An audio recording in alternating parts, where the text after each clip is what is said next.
নামটা প্লিজ একটু বলবেন, তারপর আপনি কোথা থেকে এসেছেন সেটা বলবেন, তারপরে আপনার ঘটনায় যাব আমরা। আসসালামু আলাইকুম, আমি ইকবাল হাসান সোহাগ, আমি মিরপুর থেকে এসেছি। জি, আপনার ঘটনায় যাই তাহলে আমরা। হ্যাঁ, ওই আপনি আগে বলেন যে আপনি 2014 সালে আমাদের রেডিও ফুর্তিতে কি শুনেছিলেন।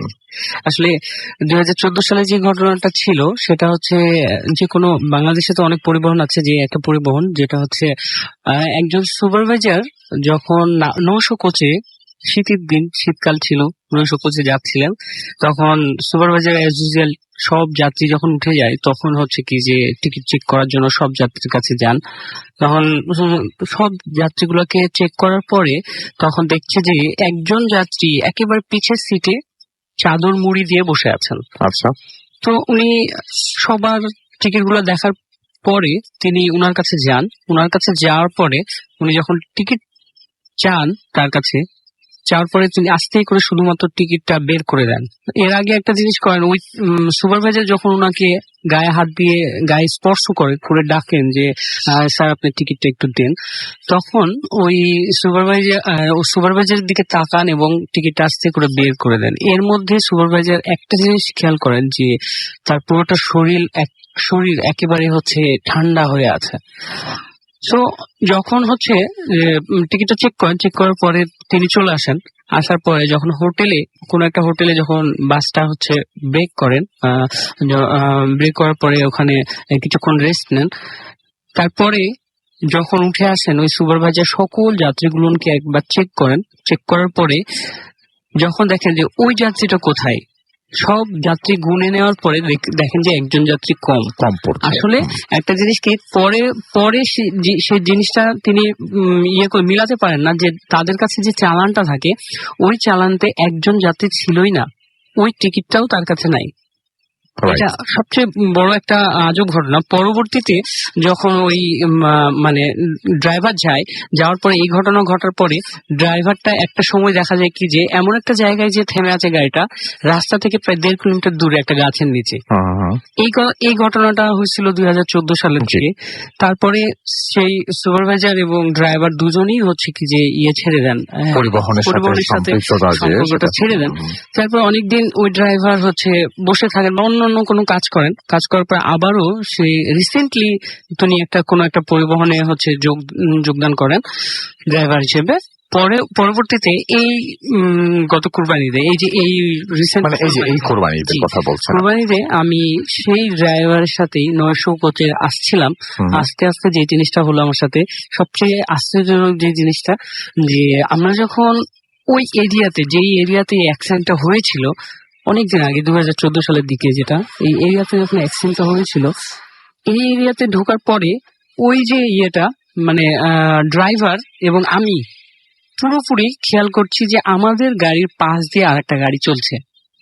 লাইক একটা গাড়ির পাশে যদি একটা বড় আয়না দিয়ে দেওয়া হয় তাহলে কিন্তু পুরো গাড়িটাকেই দেখা যাবে, মানে পুরো গাড়িটা একটা প্রতিচ্ছবি। সেই গাড়িটা কি আমাদের সাথে প্রতিচ্ছবি দেখেছেন না, আপনি গাড়িটাই দেখেন? আমরা যে জিনিসটা দেখছি, আমরা গাড়ির ভেতর থেকে শুধুমাত্র দেখছি যে একটা গাড়ি। বাট একটা জিনিস কি যে যদি একটা গাড়ি একবারে হুবহু এই কোম্পানির গাড়ি এবং ওই কোম্পানির গাড়ি, দুটো গাড়ি একেবারে পাশাপাশি চলছে, কেউ কাউকে ওভারটেক করছে না, বাট অ্যাজ ইউজুয়াল একেবারে সমান্তরাল ভাবে চলছে। সেটা কি আপনি গ্লাসের কারণে কি প্রতিচ্ছবি দেখেছেন নাকি আসলে? আমার গ্লাসটা খোলা ছিল, সেটা আপনি আয়না বললার সঙ্গে সঙ্গে মানুষের মাথায় অনেক কিছু চলে আসে। হ্যাঁ, কিন্তু একটা জিনিস কি যে যখন আমি জিনিসটা দেখছি আমার আয়না খোলা আছে, গ্লাসটা খোলা আছে, গাড়ির গ্লাসটা খোলা আছে, আর সবচেয়ে বড় কথা কি যে ওই যে গাড়িটা চলছে, গাড়িটা একটু আগে যাচ্ছে না বা একটু পিছিয়ে যাচ্ছে না, গাড়িটা কখনো ব্রেক করছে না। আর আমাদের এই গাড়িটা চলছে, সুন্দরভাবে চলে যাচ্ছে। চলতে চলতে একটা সময় যখন সামনে থেকে যে গাড়িটা আসছে, সেই গাড়িটা যেহেতু রাত্রি ছিল, খুব স্পিডে গাড়িগুলো চলছে, সেই গাড়িটা খুব জোরে চলে আসছে। সবচেয়ে বেশি আশ্চর্যজনক বিষয়টা হচ্ছে যে ওই গাড়িটা যখন আমাদেরকে পাস করে তখন আমি যে গাড়িটা দেখছি, আমি এবং ড্রাইভার দুজনেই যে গাড়িটা দেখছি, এই গাড়িটার ভেতর দিয়ে ওই গাড়িটা চলে গেল। আমি এটা দেখে আমি খুব জোরে হচ্ছে কি যে একটু করি, চিৎকার করে উঠি। পরে হচ্ছে ড্রাইভার গাড়ি ব্রেক করে গাড়িটা যখন থামায়, তখন ড্রাইভার দেখে কি যে যেই জায়গায় অ্যাক্সিডেন্ট করেছিল 2014 সালে শীতকালে, ওই জায়গাতে ওই গাড়িটা থেমে আছে। আচ্ছা, ড্রাইভার তখন আমাকে বলে কি যে এখান থেকে দ্রুত এখান থেকে চলে যেতে হবে। পরবর্তীতে ড্রাইভারের সাথে যখন আমার কথা হয়, তখন ড্রাইভার আমাকে এই ঘটনাটা বলে। আচ্ছা, ওকে, থ্যাংক ইউ সো মাচ। আপনার প্রথম ঘটনার জন্য আপনাকে অসংখ্য ধন্যবাদ, এবং আশা করছি যে এই ঘটনাটা আপনাদের ভালো লেগেছে। যদি ভালো না লেগে থাকে সেটা জানাবেন, যদি ভালো লেগে থাকে সেটাও জানাবেন, আশা করি। তো এই যে পরিবহন নিয়ে যে ঘটনা, সুতরাং আমরা রিসেন্টলি তো এই যে বাস জার্নি করে বিভিন্ন জায়গা থেকে আসলাম এবং বিভিন্ন জায়গায় গেলাম। তো বাস জার্নি নিয়েই আরো একটা ঘটনা এই মুহূর্তে আমার সামনেও রয়েছে। আমি জানি না ঘটনাটা কতটা ভালো লাগবে, আরো চমৎকার কিছু ঘটনা রয়েছে, কিন্তু আমি এই ঘটনাটা, এই যেহেতু বাস নিয়ে প্রসঙ্গ উঠলই, আমি পড়ে ফেলতে চাই শুরুতেই। তো আমি সেরকমই একটি ঘটনা পড়ে শোনাচ্ছি আপনাদেরকে, আশা করছি আপনাদের ভালো লাগবে। যেভাবে লেখা আছে সেভাবেই পড়ছি। প্রিয় রাসেল ভাই, আমার সালাম নেবেন। আমি নিয়মিত ভূত এফএম শুনে থাকি। যেহেতু স্টুডিওতে এসে শেয়ার করা সম্ভব না, তাই আমার ব্যক্তিগত জীবনে ঘটে যাওয়া একটি ঘটনা আপনার মাধ্যমে ভূত এফএমের শ্রোতাদেরকে জানাতে চাই। আমি ঘটনাটা শুরু করছি। ঘটনাটি ঘটে 2002 সালের দিকে। তখন আমি ইসলামী বিশ্ববিদ্যালয়ে কুষ্টিয়ার ছাত্র। আমাদের ডিপার্টমেন্ট থেকে কুমিল্লায় শিক্ষা সফরে যাওয়ার সিদ্ধান্ত হয়। তখন ছিল ডিসেম্বর মাস, কনকনে শীত পড়েছিল। যেহেতু কুষ্টিয়া থেকে গাড়ি রাতে ছেড়ে মাগুরার ওপর দিয়ে ঢাকায় যাবে, তাই আমার গ্রামের বাড়ি মাগুরাতে চলে আসে। বন্ধুদের সাথে সেইভাবেই কথা হয় যে রাত আনুমানিক 10টা নাগাদ মাগুরার ঢাকা স্ট্যান্ডের কোন একটি হোটেলে গাড়ি দাঁড়াবে। আমি ওখান থেকেই ওদের সাথে গাড়িতে উঠবো। ওরাও রাতের খাবার দাবার ওই হোটেলে সেরে নেবে। আমাদের গ্রামের বাড়ি মাগুরা জেলার শ্রীপুর থানার টুপিপাড়া নামক একটি গ্রামে।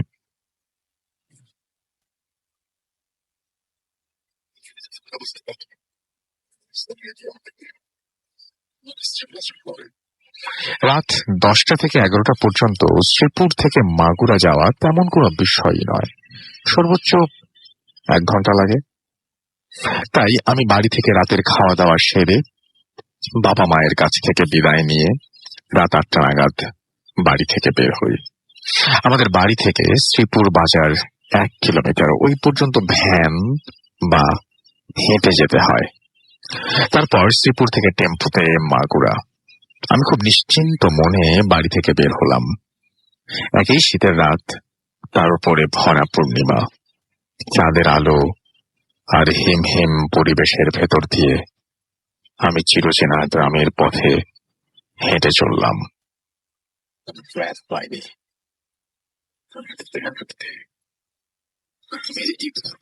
চলে এলাম।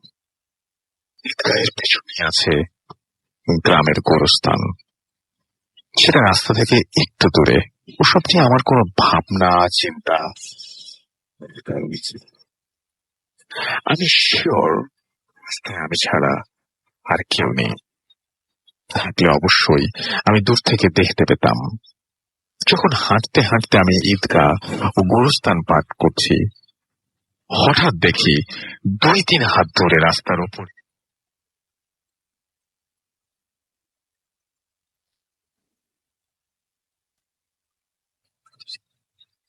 যেমন ধোয়া খেলে, বিভিন্ন আকৃতির সৃষ্টি হয়, তেমনি ঘোড়ার পায়ের আকৃতি আমার নজরে এলো। ওই পা লক্ষ্য করে আমি যখন ওপরের দিকে তাকালাম, দেখি বিশাল একটি ঘোড়া আমার সামনে দাঁড়ানো, তবে সেটা ধোঁয়ার মতো। ওটা দেখেই আমার সারা গায়ের লোম দাঁড়িয়ে গেল। ভয় আমার মাথার চুল সব যেন খাড়া হয়ে গেছে। সেই সাথে প্রচন্ড রাগও হচ্ছে। রাগে ভয়ে দিশেহারা হয়ে আমি তাৎক্ষণিকভাবে আল্লাহু আকবার বলে 2 থেকে 3 বার চিৎকার করে উঠলাম এবং মনে মনে ধরে নিলাম ওর থেকে মুক্তি পেতে গেলে এটাই আমার একমাত্র অস্ত্র। আমি বারবার চিৎকার করে আল্লাহু আকবার বলছি। ঠিক তখনই দেখি আমার সামনে ফাঁকা রাস্তা। তবে দুটো বাচ্চা ছেলে মেয়ে হেঁটে যাচ্ছে আর আমার চিৎকারে অবাক হয়ে আমার দিকে তাকিয়ে আছে। আমি নিজেও তখন একটু লজ্জা পেয়ে যাই। চুপ করে আবার হাঁটতে থাকলাম, ভাব দেখালাম যেন কিছুই হয়নি। পরে শিক্ষা সফর থেকে ফিরে বাবা মাকে আমি ঘটনাটা বলেছিলাম। বাবা মা বলেছিলেন ওই জায়গাটা নাকি আসলেই ওইরকম ভূত, ওখানে ভয় পায়, কিছু না কিছু দেখে। এটাই ছিল আমার ঘটনা। ভালো লাগলে পড়ে শোনাবেন। তো এই যে রাস্তার যে ধোয়ার কুণ্ডলি পাকানো ঘোড়া, এটা আমি জানি না আপনারা আর কেউ দেখেছেন কিনা। এই ধোয়ার কুণ্ডলি পাকানো ঘোড়া রাস্তা থেকে উঠে আমাদের ড্রয়িং রুমেও আসতে পারে, আমাদের বেডরুমেও আসতে পারে। এটা নিছক আমাদের মাথার ভেতরে তৈরি একটা ইমেজ হতে পারে, আবার এটা একদম সজ্ঞানে আপনি উপলব্ধিও করতে পারেন। ব্যাপারটা হচ্ছে যে আমরা যখন কোনো কিছু নিয়ে ভাবি, যখন কোনো কিছু নিয়ে খুব বেশি কানেক্টেড হয়ে যায় সেটার সাথে, তখন আমার মনে হয় যে আমরা একটা ইউনিভার্সে আছি, আর একটা ইউনিভার্সে আমরা কিভাবে যাব বা সেই ইউনিভার্সে যাওয়ার রাস্তাটা কি, এইটা কি সবসময় আমরা জানি? মানে আমরা কি একটা জায়গা থেকে, একটা পৃথিবী থেকে আরেকটা পৃথিবীতে যেতে পারি? যেমন আমরা জেগে যখন থাকি তখন এই যে আমরা অনেক কিছু দেখি, এই জিনিসগুলো কি আসলে আমরা আমাদের জগতের মধ্যে থেকেই দেখি নাকি অন্য কোনো জগতে গিয়ে দেখি? এই বিষয়ে আমার যথেষ্ট সন্দেহ আছে। আমার মাঝে মাঝে চিন্তা হয় যে আমি কি ওই জগতে পৌঁছে গেছি নাকি ওই জগৎ থেকে কেউ সময় খুবই, মানে আমার মনে হয় যে খুঁজে পাওয়া খুবই দুষ্কর। তো যাই হোক, এই ছিল ঘটনা এবং আশা করছি যে ঘটনাটা আপনাদের ভালো লেগেছে। আমি একটু ফেসবুকে দেখি যে কে কি লিখছেন আপনারা। আমাদের এখানে অনেকেই অলরেডি জয়েন করেছেন। আমাদের যে ভূতাশ্রমের যে পেজটা রয়েছে সেই পেজে আমাদের আজকের অতিথিদের ছবি পোস্ট করা হয়েছে এবং অলরেডি আমি দেখছি যে কামু মন্ডল আমাদের এখানে আছেন এবং তিনি ইন্ডিয়ার বনগা থেকে শুনছেন। Thanks for being with us Kamu Mondal, এবং আশা করছি যে আপনি পুরো সময় আমাদের সঙ্গে থাকবেন। এবং আমি দেখতে পাচ্ছি হৃদয় স্বপ্ন আমাকে লিখেছেন যে ভাইয়া আমি আর আমার ছোট ভাই একসাথে শুনছি, এবং আমিরুল ইসলাম অর্ণব আমাদের বলছেন ভাইয়া স্টোরিটা সত্যি ভয়ঙ্কর ছিল। হ্যান ইসলাম শরীফুল আমাকে বলছেন ফার্স্ট এবং সেকেন্ড দুটো স্টোরি ভালো ছিল। শেষ বেঞ্চের ছাত্র লিখেছেন আই লাভ ভূত এফএম, আমাদেরকে লিখেছেন দেখতে পাচ্ছি বিলাস কুমার মহান্ত, এবং তিনি ফার্স্ট স্টোরিটা খুব ভালো ছিল লিখেছেন এবং অ্যাপের ছবি আপ করেছেন। আমাদেরকে রউফ ইসলাম লিখেছেন রাজশাহী থেকে। এছাড়াও আমাদেরকে লিখেছেন দেখতে পাচ্ছি রিজু রায়হান, আমাদের সাথে আছেন দেখতে পাচ্ছি নূর আলম খান রাজীব, এছাড়াও আমাদের এবং তিনি রংপুর থেকে শুনছেন আমাদের সঙ্গে, এবং আমাদের সঙ্গে আছেন জামান ফয়সাল, এবং তিনি আমাদের পুরনো লিসনার, সেটা লিখেছেন। আমাদের সঙ্গে আছেন নিত্যানন্দ রয়, তিনি আছেন আমাদের সঙ্গে। এস এম হাসান আমাদের সঙ্গে আছেন। আমাদের সঙ্গে আছেন মোহাম্মদ রাশিদুজ্জামান, এছাড়াও এমডি সোহাগ আমাদের সঙ্গে আছেন। রউফ ইসলাম রাজশাহী থেকে শুনছেন আমাদেরকে। আমাদের সঙ্গে আছেন দেখতে পাচ্ছি অয়ন্ত আমাদের সঙ্গে আছেন, এছাড়াও দেখতে পাচ্ছি তাসিন, এছাড়াও আছেন আমাদের সঙ্গে শাহজালাল আব্দুল্লাহ, আমাদের সঙ্গে আছেন ক্যাডেট জে এইচ জিয়ন, এছাড়া আমাদের সঙ্গে আছেন দেখতে পাচ্ছি মারিয়া মিম, এবং আমাদের সঙ্গে আছেন দেখতে পাচ্ছি এছাড়াও হামদান বিশ্বাস, সানিপ কুমার দাস আমাদের সঙ্গে আছেন। আমাদের সঙ্গে আছেন দেখতে পাচ্ছি এছাড়াও হাসিবুল রহমান, এবং তিনি ভূত এফএম শুনছেন অ্যাপ দিয়ে। থ্যাংক ইউ ভেরি মাচ যারা আমাদের সঙ্গে আছেন। আমরা আবারও ফিরে আসবো আপনাদের কাছে।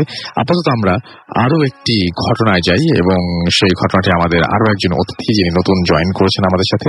আপনার নামটা প্লিজ একটু বলবেন, তারপরে আপনার ঘটনায় যাবো আমরা। আসসালামু আলাইকুম রাসেল ভাই, আমি এমডি রাহিম আর উত্তরা থেকে এসেছি। জি, আমরা আপনার ঘটনায় যাই। ওকে রাসেল ভাই, আমি ডাইরেক্টলি আমার ঘটনায় চলে যাচ্ছি। জি প্লিজ। ঘটনাটা হচ্ছে 2015 সালের ফেব্রুয়ারি মাসের শেষের দিকে। তখন আমি কলেজ লাইফের, আমি কলেজে পড়ি, আমার ফার্স্ট ইয়ার শেষের দিকে। তো ওই টাইমে আমি একটা ভেকেশনে আমার ফুল ফ্যামিলি সহ আমার গ্রামের বাড়িতে যাই। আমার গ্রামের বাড়িটা হচ্ছে ময়মনসিংহ জেলা ত্রিশাল থানার কাদিরশিমলা গ্রাম। আচ্ছা। তো যেহেতু শীতের টাইম ছিল, শীতের শেষের দিকে, তো গ্রামে মোটামুটি শীতের প্রকোপটা একটু বেশি ছিল। তো ঘটনা যেদিন হয় ওই দিন আপনার মাগরিবের নামাজের একটু পর, মাগরিব নামাজ সরি এশার নামাজের একটু আগে আমি গ্রামের ইলেকট্রিসিটি চলে যায়, যেটা ম্যাক্সিমাম টাইম হয় যে গ্রামের ইলেকট্রিসিটি চলে যায় এবং সেটা 2 থেকে 3 ঘন্টা পরে আসে। তো ওই টাইমটা আমি এর আগে ভাই রাসেল ভাই আমি আমার বাসায় বর্ণনাটা একটু দিব। সেটা হচ্ছে যে আমার বাসাটা হচ্ছে 3 তলা ফাউন্ডেশনের 2 তলা বিল্ডিং করা, কমপ্লিট করা, এবং আমার বাসা থেকে 15 মিটার সামনে হচ্ছে একটা মসজিদ, এবং মসজিদের থেকে 20 মিটার সামনে হচ্ছে একটা পুকুর, এবং পুকুরের বাম পাশ এবং পুকুরের ডান পাশে হচ্ছে কবরস্থান। আচ্ছা। তো আমি দোতলা বিল্ডিং থেকে যখন বাসায় ইলেকট্রিসিটি চলে যায়, আমি দোতলা বিল্ডিং থেকে নেমে পুকুর যে ঘাটটা আছে সেখানে গিয়ে বসি। তো তখন এশার নামাজের এশার আজানের 10 থেকে 15 মিনিট আগে। তো আমি বসেছিলাম এবং আমার বাসায় এবং পুকুর ঘাট এবং মসজিদ সব দিক থেকে ঢাকা ময়মনসিংহ হাইওয়ে রোডটা দেখা যায়। তো যদি ওই হাইওয়েটা দেখতে হয় তাহলে কবরস্থান দিয়ে ওই হাইওয়েটা দেখতে হয়। তো যখন আমি বসেছিলাম তখন আমার পিছনে মসজিদে ইমাম এসে দাঁড়ায়, আচ্ছা। এবং উনি আমাকে বলতেছিল যে এই টাইমটা পুকুর ঘাটে একা বসে থাকাটা ঠিক না, বিকজ এই টাইমটাতে মানে জিনেরা চলাফেরা করে বা এই টাইমটায় খারাপ কোনো কিছু হয়। তো আমি হুজুরকে বলি যে যেহেতু মসজিদের সামনে আমি বসে আছি, সো আই থিঙ্ক কোনো কিছু হবে না। তো যেহেতু অলমোস্ট এছাড়া আজানের টাইম হয়ে যেতেছিল, হুজুর পুকুর ঘাট থেকে উজু করে এবং মসজিদের দিকে চলে যায়। তো তার 3 থেকে 4 মিনিট পরে এশার আজান হয়, এবং এশার আজানের ইউজুয়ালি 30 মিনিট পরে হচ্ছে আপনার জামাত শুরু হয়। তো এর মাঝে বিভিন্ন মুসল্লিরা আসে এবং তারা যার যার মতো উজু করে মসজিদে চলে যায়, কিন্তু আমি আর মসজিদে না যেয়ে ঘাটে বসে থাকি। আচ্ছা। তো হুজুর যখন ফরজ নামাজ শুরু করে, ফরজ নামাজে যখন উনি কোরআন থেকে কিছু সূরা পাঠ করতেছিল, তো আমি সেটা ঘাটে বসে শুনতে পারতেছিলাম। তো তখন আমি মসজিদের দিকে তাকাইছিলাম। তো একটা টাইমে আমি মসজিদের দিক থেকে ঢাকা ময়মনসিংহ যে হাইওয়েটা আছে সেদিকে তাকাতে যাব। তো সেদিকে তাকাতে গিয়ে পুকুরের ঠিক উল্টো পাশে মানে কবরস্থানটা, সেখানে আমার চোখ চলে যায়। এবং মুহূর্তে মাঝে আমি যে জিনিসটা দেখি সেটা হচ্ছে যে 4 জন লোক, এরা নর্মাল হিউম্যানের মতো না, এরা হিউম্যানের থেকে অনেক লম্বা, এবং 4 জনই সাদা জুব্বা টাইপের কোনো কিছু পরা, এবং এদের মাথাকে সাদা কাপড় দিয়ে কভার করা। আচ্ছা। এরা 4 জনই আপনার কাঁধে একটা খাটকি, এবং খাটকির উপরে একটা খাটিয়া আর কি। হ্যাঁ, খাটিয়া বা খাটকি, যেটা আমার গ্রামের ভাষায় বলে আর কি। এরা 4 জনই আপনার ডেড বডিটাকে ক্যারি করে কবরস্থানের এক প্রান্ত থেকে অন্য প্রান্তে যাচ্ছে। মানে এরা স্থির না, রানিং অবস্থায়। তো ফার্স্ট টাইম ভাবি এটা হচ্ছে আমার হ্যালুসিনেশন, বিকজ আমি একা বসে আছি, রাইট, ইলেকট্রিসিটি ছিল না। সো আমি ভাবছি যে এটা হয়তো হ্যালুসিনেশন। দেন আমি কবরস্থানের দিকে চোখটা সরিয়ে আমি মসজিদের দিকে চোখ নেই, এবং আমি আবার কবরস্থানের দিকে তাকাই। কিন্তু এবার আরেকটু অন্য কিছু দেখি, সেটা হচ্ছে যে এদের 4 জনের পিছনে একটা স্বাভাবিক না, একটা মানে স্বাভাবিক তুলনায় বড় একটা ঘোড়া, সাদা কালার একটা ঘোড়া এদের 4 জনের পিছনে হেঁটে হেঁটে যাচ্ছে। যেটা হচ্ছে যে মানে ওরা 4 জন ডেড বডিটাকে ক্যারি করে কবরস্থানের এক প্রান্ত থেকে অন্য প্রান্তে যাচ্ছে, এবং পেছনে পেছনে একটা সাদা কালার ঘোড়াও যাচ্ছে। তো জিনিসটা দেখার পর আমি মানে প্রচন্ড অবাক হয়ে যাই, এবং মানে সাডেন দেখা খুব ভয় পাই। তো সেখান থেকে উঠে আমি দৌড় দিয়ে মসজিদে চলে যাই। তো তখন অলমোস্ট আপনার হুজুর 3য় রাকাত নামাজ শেষ করেছে ফরজ নামাজে। তো মসজিদে গিয়ে আমি মসজিদের বারান্দা সেখানে বসে আয়াতুল কুরসি পড়তে থাকি। তো একটা সময় হুজুর ফরজ নামাজ শেষ করে এবং অন্যান্য মুসল্লিরা দেখে যে আমি এই শীতের টাইমেও প্রচন্ড ঘামুক্ত অবস্থায় বসে আছি, এবং মানে সিচুয়েশনটা খুব খারাপ ছিল। তো মুসল্লিরা আমাকে জিজ্ঞেস করে যে কি হয়েছে, আমি সবাইকে ব্যাপারটা বলি যে এরকম কবরস্থানে আমি এই জিনিসগুলো দেখছি। তো ওরা আমাকে বলতেছিল যে যেহেতু একা বসেছিলাম হয়তো এটা মনের ভুল অথবা ভয় পাইছি। বাট মসজিদের ইমাম উনি চুপ করেছিলেন।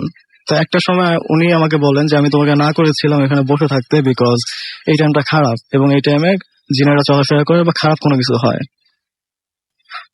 তো মসজিদে নামাজ টামাজ শেষ করার পর আমি ততক্ষণ মসজিদে স্টে করি, এবং একটা সময় আপনার যখন মুসল্লিরা বাসার উদ্দেশ্যে রওনা দেয় এবং তাদের সাথে আমি আমার বাসায় ব্যাক করি। আচ্ছা। তো ইউজুয়ালি আমার গ্রামের বাড়িতে ইলেকট্রিসিটি চলে গেলে সেটা ঘন্টাখানেকের মাঝে ব্যাক করে, কিন্তু সেদিন ইলেকট্রিসিটি আসতেছিল না। সো আমরা সবাই ক্যান্ডেল লাইট দিয়ে আমরা ডিনার করে নেই এবং যে যার মতো ঘুমের প্রস্তুতি নেই। তো একটা কথা রাসেল ভাই বলবো যে আমার গ্রামের বাড়িতে যে বিল্ডিংটা সেটা হচ্ছে আগে বলেছি 3 তলা ফাউন্ডেশনের 2 তলা কমপ্লিট করা বিল্ডিং, এবং আমার গ্রামের বাসায় 2 তলা এবং নিচতলা দুটো মিলিয়ে প্রায় 18টার মতো রুম আছে। সো আচ্ছা। নিচতলা টোটালি খালি না, আমার দাদি এবং দাদির কেয়ার করার জন্য যে কাজের লোকগুলা ওরা থাকে। তো 2তলার ফ্রন্ট সাইডে আপনার দুটো রুম, বারান্দা সহ। একটা রুমে আমার দাদি মানে ঘুমায়, আরেকটা রুমে আমি গ্রামের বাড়িতে গেলে ঘুমাই। তো ওই রুমটা হচ্ছে আপনার, ওই রুমটা থেকে কবরস্থান, মসজিদ অথবা ঢাকা ময়মনসিংহ হাইওয়ে যেটাই বলেন একদম সম্পূর্ণ ক্লিয়ারলি দেখা যায়। তো আচ্ছা। আমি ওই রুমটাতে আপনার ঘুমের প্রস্তুতি নেই। তো এক্স্যাক্টলি রাত তখন প্রায় 11:30টার উপরে বাজে। তো যেহেতু শীতের মোটামুটি একটা ঠান্ডার ভাব ছিল, আমি ব্ল্যাঙ্কেট নিয়ে শুয়ে পড়ি।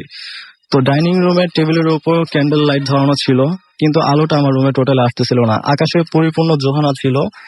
তো আমি আমার রুমের যে থাই গ্লাসটা, সেটা পর্দাটা আমি সরাই দিই এবং থাই গ্লাস দিয়ে যেন জ্যোৎস্না আলোটা রুমে প্রবেশ করতে পারে ওর জন্য একটা ব্যবস্থা করি। ওকে। তো একটা সময় আমি ফেসবুকিং করতে করতে ঘুমিয়ে যাই।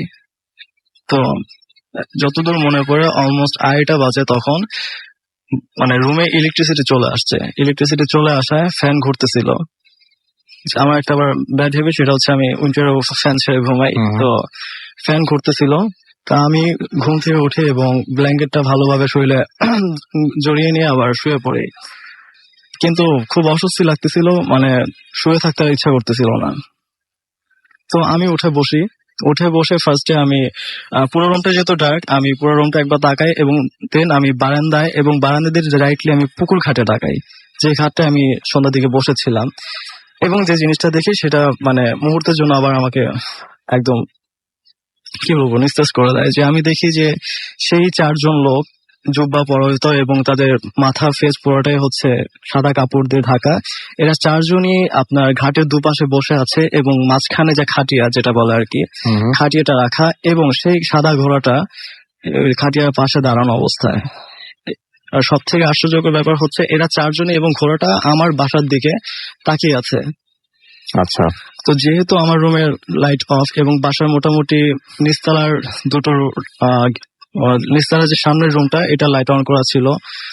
তো যতটুকু আমি মানে চাঁদের আলোতে এবং যতটুকু দেখতে পাচ্ছি সেটা হচ্ছে যে এদের কারো ফেসের মানে পুরোটা দেখা যেতেছিল না, পুরো ফেসটাই ছিল আপনার সাদা কাপড় দিয়ে পুরো ঢাকা আর কি। তো এইভাবে 3 থেকে 4 মিনিট আমি ওদের সাথে একটা আই কন্টাক্ট হয়। তখন আমি আবার আয়াতুল কুরসি পাঠ করা শুরু করি।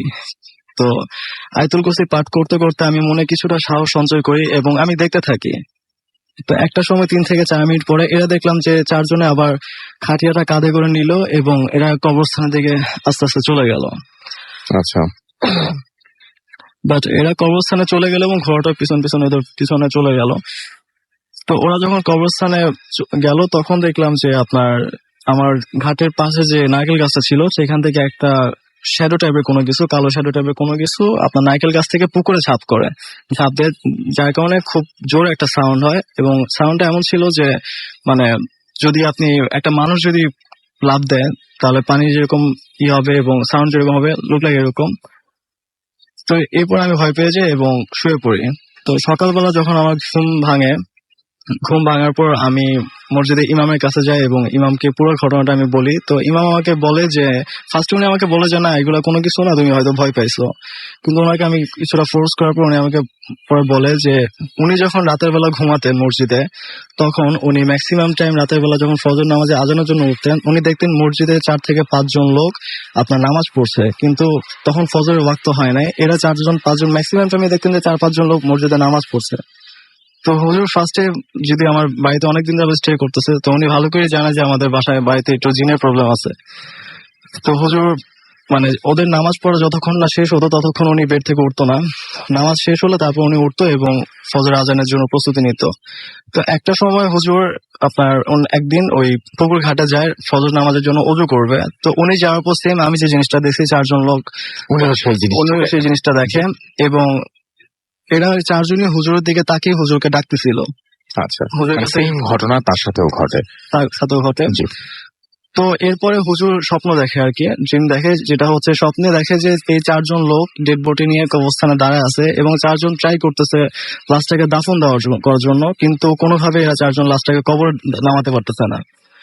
তো হুজুরকে বলে, হুজুরের কাছে এরা হেল্প চায় যে আপনি আমাদেরকে সাহায্য করুন কবর লাশটা দাফন করানোর জন্য। তো এটা পরপর হুজুর 3 দিন দেখে স্বপ্নটা, কিন্তু এটা কোনো ব্যাখ্যা খুঁজে পায় না। তো পরবর্তীতে হুজুর আমার গ্রামের যে বয়স্ক মানুষগুলো আছে ওদের সাথে কথা বলে, যে জিনিসটা জানতে পারে সেটা হচ্ছে যে 1800 থেকে 1900 শতকের মাঝামাঝি টাইমে আমার গ্রামের নাম, বাড়ির নাম বা এলাকার নাম যেটা, সেটা হচ্ছে ফকির বাড়ি।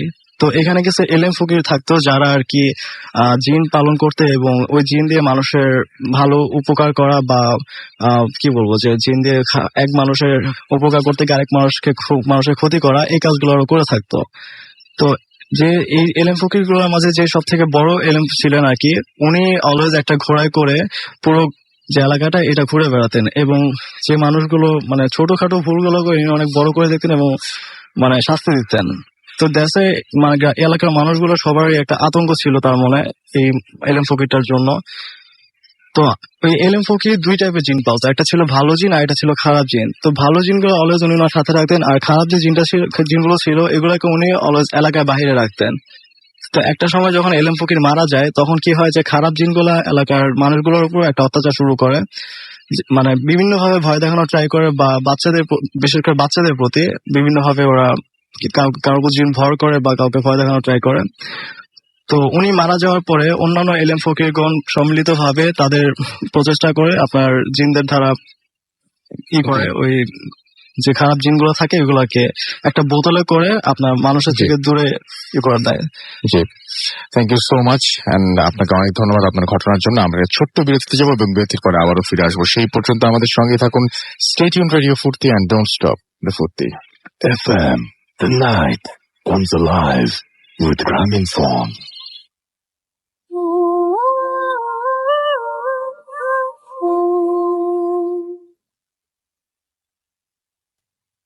Welcome back. শুনছেন সবসময় ভিডিও ফুর্তি 8.2 FM। আমি রাস্তার সাথে, আমার সাথে রয়েছে মাসুম ভাই এবং আজকে অতিথিরা, এবং আমরা ঘটনা শুনছিলাম। ঘটনার শেষ অংশে আমরা আছি।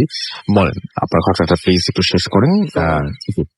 তো যখন এলেম ফকির মারা যায় তখন উনি মারা যাওয়ার পর যে আপনি জিনগুলো বলছেন যে বোতলে ভরে রাখে, তারপরে ওই খারাপ জিনগুলোকে বোতলে ভরে আপনার মানে এলাকার বাইরে কোন এক জায়গা মানুষের যাতে সংস্পর্শে না আসতে পারে এরকম জায়গাগুলোকে পুঁতে রাখা হয় আলাদাভাবে। কিন্তু একটা সময় আপনার কোনো একভাবে যখন আপনার গ্রাম অঞ্চলে ডেভেলপ হতে থাকে, তো ওইগুলো আপনার যখন ডেভেলপ করা হয় তখন দেখা যায় যে বোতলগুলো আবার উঠায়। তো উঠানোর পরে ওই থেকে 3 থেকে 4টা জিন হয়তো কোনোভাবে ছুটে যায়, যারা আবার নতুন করে আপনার অত্যাচার শুরু করে। তো এর মাঝে যে জিনিসটা হয় সেটা হচ্ছে যে আপনার এলেম ফকির যখন মারা যায় তখন আমার গ্রামের কোনো মানুষ ওনাকে আপনার লাশ গোসল করানো থেকে শুরু করে এটাকে কবর দেওয়া কোনোটাই আমার গ্রামের মানুষজন করে নাই। তো ঠিকভাবে ওনার এই কাজটা করানো হয় নাই। দেশে যে জিনগুলো ছিল এরা আপনার এই জিনিসটা খুব কষ্ট পায় এবং এরা এই জিনিসটার জন্য গ্রামের মানুষের উপর খুব বেশি অত্যাচার শুরু করে পরবর্তীতে। তখন ওই এলেম ফকির গুলা মানে অন্যান্য এলেম ফকির গুলা তখন তারা নিজে সম্মিলিত ভাবে এলেম ফকিরের লাশ দাফন থেকে শুরু করে সবকিছুই করে। দেশাই মানে হুজুর যেটা বলে যে ওই এলেম ফকির জীবিত অবস্থায় যেভাবে মানুষের উপর শাসন করত, এখন মৃত অবস্থায় হয়তো ওইরকমটাই মানুষজন মানে যে আতঙ্কটা ছিল আর কি, এই আতঙ্কের জন্য ওই জিনগুলা এখন মানুষকে ভয় দেখানোর জন্য ওই কাজগুলো করে থাকে। ওকে, থ্যাংক ইউ রাসেল, আপনাকে অনেক ধন্যবাদ। আপনাকে অনেক ধন্যবাদ আপনার ঘটনার জন্য। আমরা পরবর্তী ঘটনায় যাব এবং আমাদের এখানে এই ঘটনাটিতে ইমেইল আছে, সেই ইমেলটা আমরা একটু পড়তে চাই। আমাদের এই ইমেলটি যেভাবে লিখেছেন সেভাবে আমি পড়ে শোনাচ্ছি। আচ্ছা, লিখছেন যে হ্যালো রাসেল ভাই, আমি সম্রাট চক্রবর্তী ফ্রম কলকাতা, ইন্ডিয়া। আমি বিজনেসম্যান, আমার রেস্টুরেন্টের ব্যবসা কলকাতায়, and I am a part time paranormal researcher. এসব ভালো লাগে, ভূত আমি শুনি প্রায়, খুব ভালো লাগে। আজ আমি একটা স্টুডেন্ট লাইফের ঘটনা শেয়ার করছি, ভালো লাগলে পড়ে শোনাবেন। নর্মাল জিনিস খোঁজা বা তাদেরকে দেখবার ইচ্ছা ছিল প্রবল। ঘটনাটি 2016 সালের শেষের দিকে, নভেম্বর ডিসেম্বরের কোনো একটি সময়। তখন শীত পড়েছিল প্রচুর কলকাতায়। কোনো একদিন সন্ধ্যের দিকে আমি আর আমার বন্ধু শায়ন, পেশায় ফটোগ্রাফার, আর সৌরভ, সে স্টুডেন্ট, ঠিক করলাম যে অন্য কোনো দিনের মতো আজও যাবো আর একটা সার্ভে করতেন, মানে অন্য কোনো জগতের বাসিন্দাদের খোঁজার চেষ্টা করতেন। তো তাদের কমিউনিকেট করার জন্য আমাদের প্রবল ইচ্ছা তখন। আমাদের বাড়ি থেকে 10 মিটার হাঁটা পথ এবং বাগমারি মুসলিম কবরস্থান। আমি সেখানে আগে 2-1 বার গেলেও ভেতরে যাইনি বেশি। যাই হোক, প্ল্যান মাফিক কাজ, কবরস্থান এবং তার গেটের সামনে আমরা তখন বিকেল 5:30 তিনজনই প্রবেশ করলাম। গেটের গার্ড আঙ্কেল আমাকে চিনতেন ভালোভাবেই, তাকে হাসি মুখে ইশারায় সালাম জানাতেই সেও তাই করলো। আমরা ভেতরের দিকে যাচ্ছি দেখে বাধা দিয়ে বলল, এখন তো সন্ধ্যা হতে চললো, ভেতরে না যাস না? উত্তরে আমি বললাম, আমার কাজ তো সন্ধ্যার পরে, একগাল হাসি দিয়ে সেটা বললাম এবং আঙ্কেল কিছু একটা বিড়বিড় করে বলল, বুঝলাম তিনি কিছু, খুশি হলাম যে উনি আমার শুভাকাঙ্ক্ষী, মানে দোয়া করলেন এরকম কিছু একটা আর কি। তো আমরা ক্রমশ ভেতরের দিকে যেতে থাকি। প্রায় মাঝামাঝি সময় সৌরভ বলল, ভাই আমি আর যাবো না এখান থেকে। আমি আর সায়ন অবাক হই, প্রায় একসাথে বলি, কেন? আমি মজা করে বললাম, ভয় পাচ্ছিস? সৌরভ কিছু বললো না, বলল চলো না। এবং সায়ন ভুরু কুচকে যা বলল যে একা যেতে পারলে যা। সৌরভ কিছু না বলে চলে গেল। আমরা ধীরে ধীরে গাছের আড়ালে মিলিয়ে গেল। আমি অবাক হলাম, আসার ইচ্ছে ছিল ওর সবচেয়ে বেশি। আমি 5-7 না ভেবে আর এগোতে গেলাম। তখন একবার ভেবেছিলাম যে ফিরে যাব, বাট তখনও আমাদের কাজ কিছুই উপলব্ধি করা হয়নি। তখন অন্ধকার, সন্ধ্যে 6টা, সবে প্রবেশ করেছি ব্লক 33-এ। ব্লকগুলি বেশি বড় নয়। শেষ প্রান্তে চোখ যেতেই দেখলাম গার্ড আঙ্কেল দাঁড়িয়ে আছেন। দূর থেকে অন্তত তাই লাগছিল। আমি হাঁক দিলাম, কাকা। কোনো উত্তর নেই। আরো কাছে এগোচ্ছি, সায়ন আমার সাথে। আমাকে ডেকেও সারা না পেয়ে ভাবলাম, ওটা কি টাকা নয় তাহলে? হাঁটতে হাঁটতেই ভাবছি সমস্ত। তখন মাথায় এলো যে ব্লক 33-এ আসার জন্য আমার যে পাশ দিয়ে এসেছি ওটাই একমাত্র রাস্তা, আর আসার পথে কাকা আমাদেরকে অতিক্রম করেনি। তাহলে লোকটিকে? ততক্ষণে আমরা প্রায় 10 হাত দূরত্বে লোকটির কাছ থেকে দেখলাম সে একটি কবরের সামনে দাঁড়িয়ে আছে এবং কবরের দিকে দৃষ্টি তার, এবং প্রচন্ড অন্ধকার। লোকটি যে মৃদু আলোর মাঝে এক অন্ধকারের প্রহরীর মতো দাঁড়িয়ে আছে। আমি আর সায়ন চুপ করে আছি, কোনো কথা বলছি না। কথা বলার শক্তিটুকু বোধহয় হারিয়ে ফেলেছিলাম তখন। মাত্র 8 থেকে 10 হাত দূরে থাকা মূর্তিটা আসলে কি? তাহলে মানুষ নয়? সায়নের দিকে চোখ যায় আমার। দেখলাম ও কপালে তুলে আঙুল নিক্ষেপ করছে ওই ছায়া মূর্তির দিকে। তাকাতে দেখি সেই মূর্তি তাকিয়ে আছে আমাদের দিকে, হলুদ বর্ণের চোখ, যেন আগুন জ্বলছে, আক্রমণাত্মক হয়ে উঠছে। আমরা কিছু না ভেবে পেছন ঘুরে দৌড়াতে শুরু করি। কত জোরে জানি না, কি কোথায় তাও জানি না, শুধু দৌড়ে চলেছে নিজের মতো। খালি যেন মনে হচ্ছিল পেছনে আসছে সেই লোকটি। প্রায় 5 থেকে 7 মিনিট এলোমেলো ভাবে ছোটার পর মসজিদ দেখতে পাই। প্রায় সাথে সাথে মসজিদের কাছে গিয়ে আমি অজ্ঞান হয়ে পড়ে যাই। তারপর নিজেকে আবিষ্কার করি গার্ড আঙ্কেলের কেবিনে। সায়ন ছিল তখনও। আঙ্কেল শান্তভাবে বলেছিলাম তো না যেতে। আমি আর কোনো উত্তর দিতে পারিনি। আমার সব ঘটনা তাকে বলার পর তিনি বললেন, শাকিব খান বলে একজন কুখ্যাত ক্রিমিনালকে খবর দেয়া হয় ব্লক 33-এর মাঝামাঝি কোনো এক জায়গায়। এর আগেও 2-1 বার অনেকে দেখেছে সেখানে সে একই ব্যাপার। কোনো কুকুর বেড়াল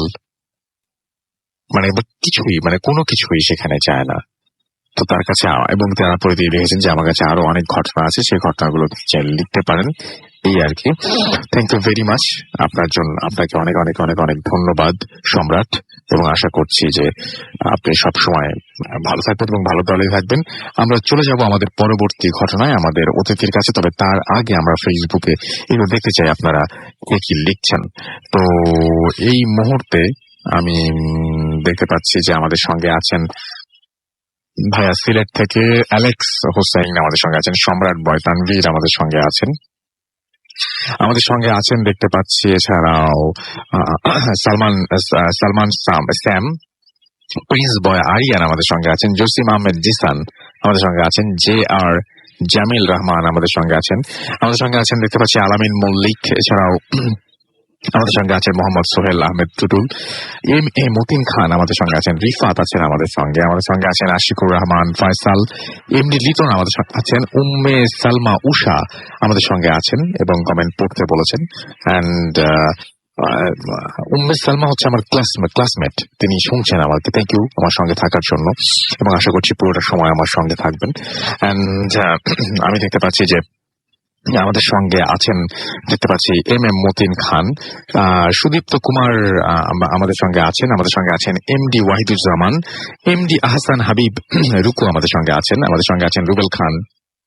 এছাড়াও আমাদের সঙ্গে আছেন দেখতে পাচ্ছি মোহাম্মদ ওসমান সাদি এবং বশিরা হোসেন নিশুম আমাদের সঙ্গে আছেন, রতন আমাদের সঙ্গে আছেন, এইচ এম ফয়সাল আহমেদ আমাদের সঙ্গে আছেন দেখতে পাচ্ছি অলোকেশ কুমার, এছাড়াও Abu Rifat N J R আমাদের সঙ্গে আছেন দেখতে পাচ্ছি সালমান বিন মোহাম্মদ, এছাড়াও এমডি রাজিকুল ইসলাম আমাদের সঙ্গে আছেন মেঘ, এছাড়াও আছেন সুমন ইসলাম আমাদের সঙ্গে আছেন, স্বপন মোল্লা, আপন সরকার আমাদের সঙ্গে আছেন, এমডি সোহেল সর্দার আমাদের সঙ্গে আছেন, নিয়ামতুল্লাহ রিয়াদ আমাদের সঙ্গে আছেন এমডি আহসান হাবিব রুকু সহ আরো অনেকে।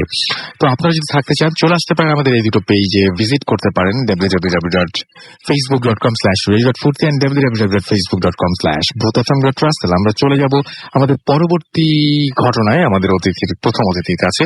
আপনার নামটা বলে প্লিজ আপনার ঘটনাটা একটু শোনাবেন আমাদের। ধন্যবাদ রাসেল ভাই। আমি সোহাগ, জি, মিরপুর থেকে। অ্যাকচুয়ালি আমি রাজশাহীতে গেছি, মিরপুরে থাকি। মিরপুরে থাকেন? রাজশাহীর কোথায় থাকেন ভাই আপনি? Rajshahi jute mill, Katakhali jute mill. Right. আমি এর আগে বলেছিলাম রাজশাহী কাটাখালী জুট মিলে, সেখানে আমার বাড়ি। Thank you so much. Thank you. আমি ঘটনায় চলে যাচ্ছি। জি, যেটা হচ্ছে, আমি কি ইউনিভার্সিটির নামটা বলবো? না, দরকার নাই। আমি মনে হয় যে আপনি জায়গা এবং ইউনিভার্সিটির নাম না বললেই বেশি ভালো। ধন্যবাদ। যেটা হচ্ছে যে কোন একটা ঢাকার কোন একটা বেসরকারি বিশ্ববিদ্যালয়, এই বিশ্ববিদ্যালয়ের 5 জন স্টুডেন্ট বা অনেক স্টুডেন্টের মধ্যে এক সেমিস্টারে 5 ফ্রেন্ড একসাথে পড়াশোনা করতো। তো এর মধ্যে একজন ফ্রেন্ড ছিল যার নাম ছিল রাহাত। তো এই রাহাত হচ্ছে, এদের ফ্যামিলিটা হচ্ছে খুব ইসলামিক অনুশাসনায় চলাফেরা করে। আর রাহাত হচ্ছে 5 ওয়াক্ত নামাজ পড়ে। কিন্তু আর যে 4টা ফ্রেন্ড ছিল, খুব রিলিজিয়াস একটা ফ্যামিলি, তা আর যে ফ্রেন্ড ছিল 4টা, এরা হচ্ছে একটু মানে অন্যরকম ছিল। এরা সবসময় খুব বেশি ঘোরাঘুরি করতো। সো এর মধ্যে রাহাতের ব্যাপারটা যেরকম ছিল যে রাহাত প্রত্যেক রাত্রেই একটা স্বপ্ন দেখতো, যে স্বপ্নটা হচ্ছে যে রাহাত কোনো একটা গ্রামের রাস্তা দিয়ে হেঁটে যাচ্ছে, আর হচ্ছে কি যে একটা ঘর, যে ঘরের মধ্যে রাহাত শুয়ে আছে, আর এই ঘরের এক কোনায় একটা টিভি রাখা আছে, টিভির পাশে একটা ছায়া। এই ছায়াটা রাহাত সব সময় দেখতে পেত। দেখতে পাওয়ার পরে ও যখন ক্লাসে যেত, ইউনিভার্সিটির পাশে একটা ছায়ামূর্তি, যেটার কথা বললেন একটু আগে, সেটা শুনলাম যে একটা ছায়ামূর্তি দাঁড়িয়ে আছে, কিন্তু ছায়ামূর্তিটা এমন ভাবে দাঁড়িয়ে আছে মনে হচ্ছে যে পিছন ফিরে দাঁড়িয়ে আছে, মানে দেয়ালের দিকে মুখ করে দাঁড়িয়ে আছে। সেই শুধুমাত্র পিছন সাইডটা দেখতো রাহাত, ওই ছায়ামূর্তিটা বোঝা যেত যে পিছন দিকে ফিরে দাঁড়িয়ে আছে। তো এটা কিছু মনে করতো না, স্বপ্ন, এটা কখনো কাউকে কিছু বলেনি রাহাত। ক্লাসে যেত, ক্লাসে যাওয়ার পরে রাহাত যে জিনিসটা খেয়াল করতো যে টিচার ক্লাসের মধ্যে আছেন, টিচারের পাশে একটা ছায়া দাঁড়িয়ে আছে। রাহাত যখন বাইরে আসতো, ফ্রেন্ডরা আছে, ফ্রেন্ডের পাশে একজন ছায়া দাঁড়িয়ে আছে। সে এটা হ্যালুসিনেশন মনে করে ও এটাকে ছাড়িয়ে যেত, বারবার এটাকে ইগনোর করতো। দেন একটা সময় যে কোনো একটা ভ্যাকেশনের অ্যানাউন্স হয় তাদের ইউনিভার্সিটিতে। তো রাহাতের ফ্রেন্ড একটা ছিল যে শফিক, উনি বলছে যে এবারকার ভ্যাকেশনটা আমরা হচ্ছে কি যে আমার নানার বাড়িতে কাটাবো। আমরা 5 ফ্রেন্ড আমরা সেখানে যাব, যাওয়ার পরে আমরা হচ্ছে কি যে সেখানেই কাটাবো, তারপর চলে আসবো ঢাকায়। ওকে, এই কথা বলার পরে সব প্রোগ্রাম সেট হয়ে গেল। এরপরে যখন হচ্ছে কি যে এই কি বলে যে রাহাত তখন আস্তে আস্তে সবার সাথে চলে গেল ওদের গ্রামের বাড়িতে যেয়ে যখন আমরা বাস থেকে নেমে মেন রোড থেকে কিছু দূর হেঁটে যেতে হয়, যে গ্রামের রাস্তাটা, ওই গ্রামের রাস্তাটা দিয়ে যখন রাহাত হেঁটে যাচ্ছে, তখন তার মনে হচ্ছে যে আমি এই রাস্তাটা চিনি। বিকজ অফ সে কিন্তু আগে এই রাস্তাটা দেখেছে স্বপ্নের মাধ্যমে, কিন্তু ও সে এখন মানে মনে করতে পারছে না যে আসলে কোথায় দেখছি। দেন এই রাস্তাটা চলে যাওয়ার পরে যখন তারা বাড়িতে চলে যায়, অলমোস্ট আসরের নামাজ শেষ হয়ে গেছে বা মাগরিবের নামাজ দিবে এরকম আজান দিবে এরকম। ঠিক এই সময় তারা বাসায় ড্রয়িং রুমে বসে বসে তারপর হচ্ছে ব্যাগ, তারপর যা লাগেজ ছিল ওগুলা রেখে তারা ফ্রেশ হওয়ার পরে রাহাত যেহেতু 5 ওয়াক্ত নামাজ পড়ে, সে নামাজ পড়ে তখন বলে যে আমরা একটু গ্রামের বাইরে একটু বেড়াতে যাবো। তো তারা ফ্রেশ হওয়ার পরে একটু গ্রামের দিকটা চারিদিকে ঘুরে আসে, বেরিয়ে আসে। বেড়ানোর পরে তখন রাত্রিবেলায় যখন খাওয়া দাওয়া শেষ হয়ে যায়, শেষ হওয়ার পর যখন 4 জন ফ্রেন্ড বলে কি যে আমরা আজকে কার্ড খেলবো, এটা অ্যাজ ইউজুয়াল সবাই করে, যেটা 2-3 জন ফ্রেন্ড একসাথে থাকলে যেটা করে। দেন ওরা হচ্ছে কি যে কার্ড খেলছে, 4টা ফ্রেন্ড কার্ড খেলছে, রাহাত পাশে বসে আছে।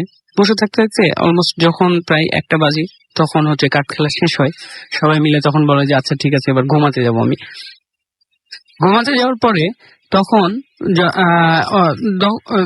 রাহাত যখন জাগনা পায় অলমোস্ট 2টা-2:30টার দিকে, এই সময়টার মধ্যে সে রাহাত আবার স্বপ্নটা দেখে।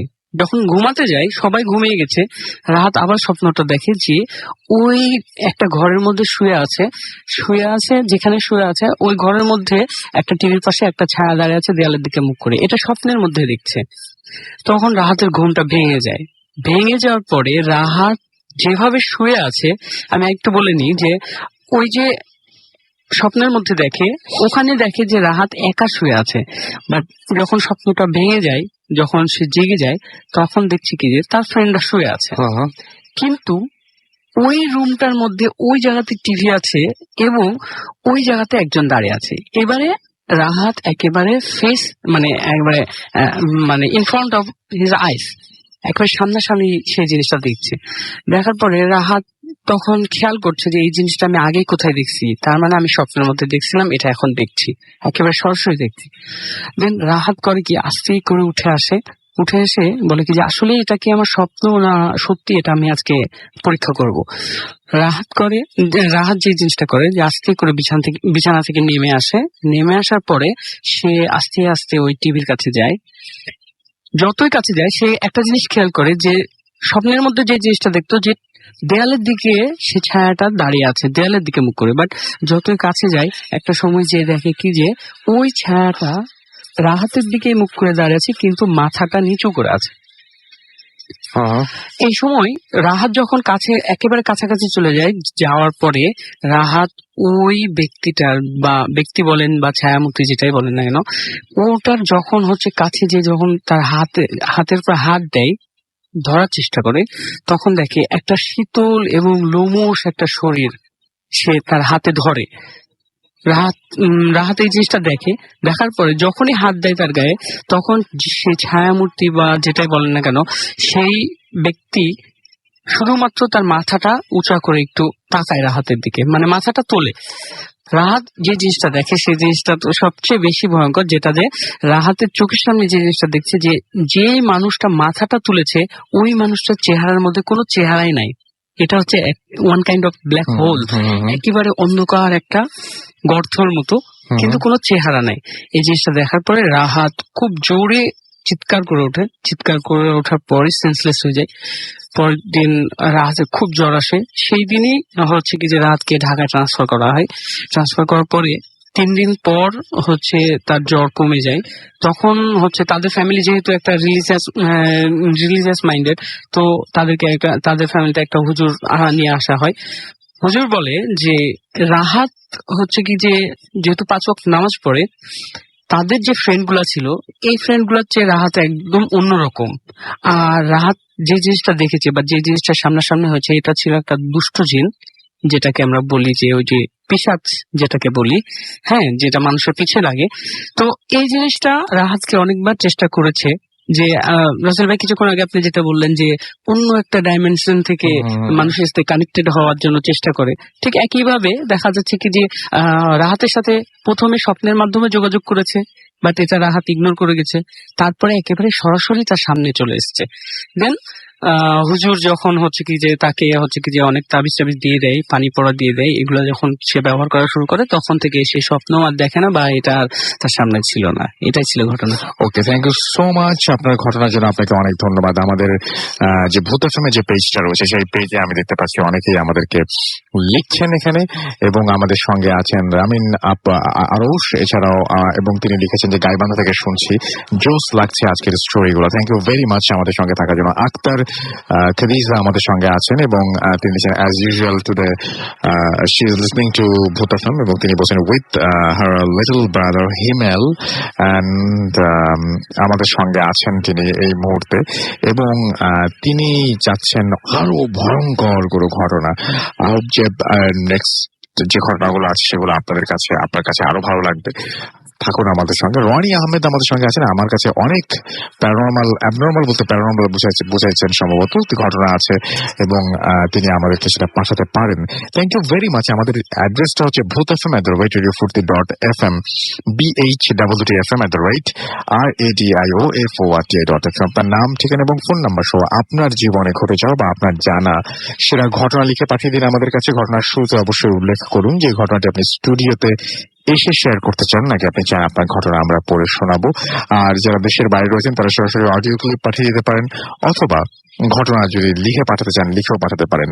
এই পেজটিতেই কিন্তু সেন্ড ইমেইল বলে একটা বাটন রয়েছে, সেখানে প্রেস করেও কিন্তু আপনি সরাসরি ঘটনা পাঠিয়ে দিতে পারেন আমাদের কাছে। সো রানি, আমার মনে হয় আপনি আপনার উত্তর পেয়ে গেছেন। আব্দুল আজিজ জয় লিখেছেন আই জাস্ট লাভ ভূত এফএম, বেস্ট শো, এবং আমাদেরকে তিনি বলছেন যে উইশ করেছেন। Thank you very much. Kamrul Islam Raju আমাদের সঙ্গে আছেন দেখতে পাচ্ছি। এছাড়াও এমডি জাহাঙ্গীর, এছাড়াও আমাদের সঙ্গে সজল প্রিন্স আছেন, LRB নয়ন আমাদের সঙ্গে আছেন অয়ন্ত আদ্রিয়ান, এছাড়াও আমাদের সঙ্গে আছেন মেহেদি হাসান, এছাড়াও আমাদের সঙ্গে আছেন দেখতে পাচ্ছি কামরুল ইসলাম রাজু নিকুঞ্জ 2 থেকে। শিহাব সরকার আছেন আমাদের সঙ্গে, এবং তিনি ওয়েট করেন এভরি ফ্রাইডে ভূত এফএমের জন্য, এবং আগে বেশি শুনতাম, বাদ দিয়েছিলাম শোনাটা, ইদানিং বেশি শুনি ভূত এফএম, তারপরে আবারও ফিরে এসছেন। থ্যাংক ইউ ভেরি মাচ আমাদের সঙ্গে থাকার জন্য এবং ফিরে আসার জন্য, এবং আশা করছি এখন থেকে রেগুলার আমাদের সঙ্গে থাকবেন। আপনারা যত বেশি আমাদের সঙ্গে থাকবেন তত বেশি আমরাও উৎসাহ পাবো, এবং সেই সাথে আপনাদের যেরকম ভালো ঘটনার ডিমান্ড থাকে ঠিক একইভাবে যত ভালো ঘটনা আমরা পাই পরের সপ্তাহে তার চাইতেও ভালো ঘটনা আমরা চাই। সুতরাং আপনাদের সেরা ঘটনাগুলো লিখে পাঠিয়ে দিন আমাদের কাছে। আমরা একটা ছোট্ট বিরতি নিয়ে ফিরে আসছি, সেই পর্যন্ত আমাদের সঙ্গেই থাকবেন। স্টে টিউন টু রেডিও ফুর্তি and don't stop the ফুর্তি। Bhoot FM, the night comes alive.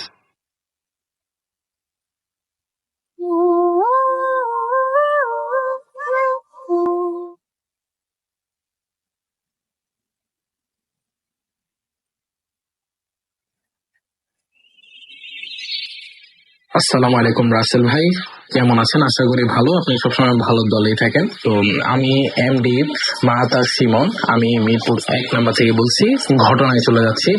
ঘটনাটি আজ থেকে প্রায় 5 থেকে 6 বছর আগের ঘটনা। তখন আমার বয়স ছিল 9 বছর, আনুমানিক 9 বছর ছিল বয়স। তো সে সময় আমি ফেনীতে থাকতাম।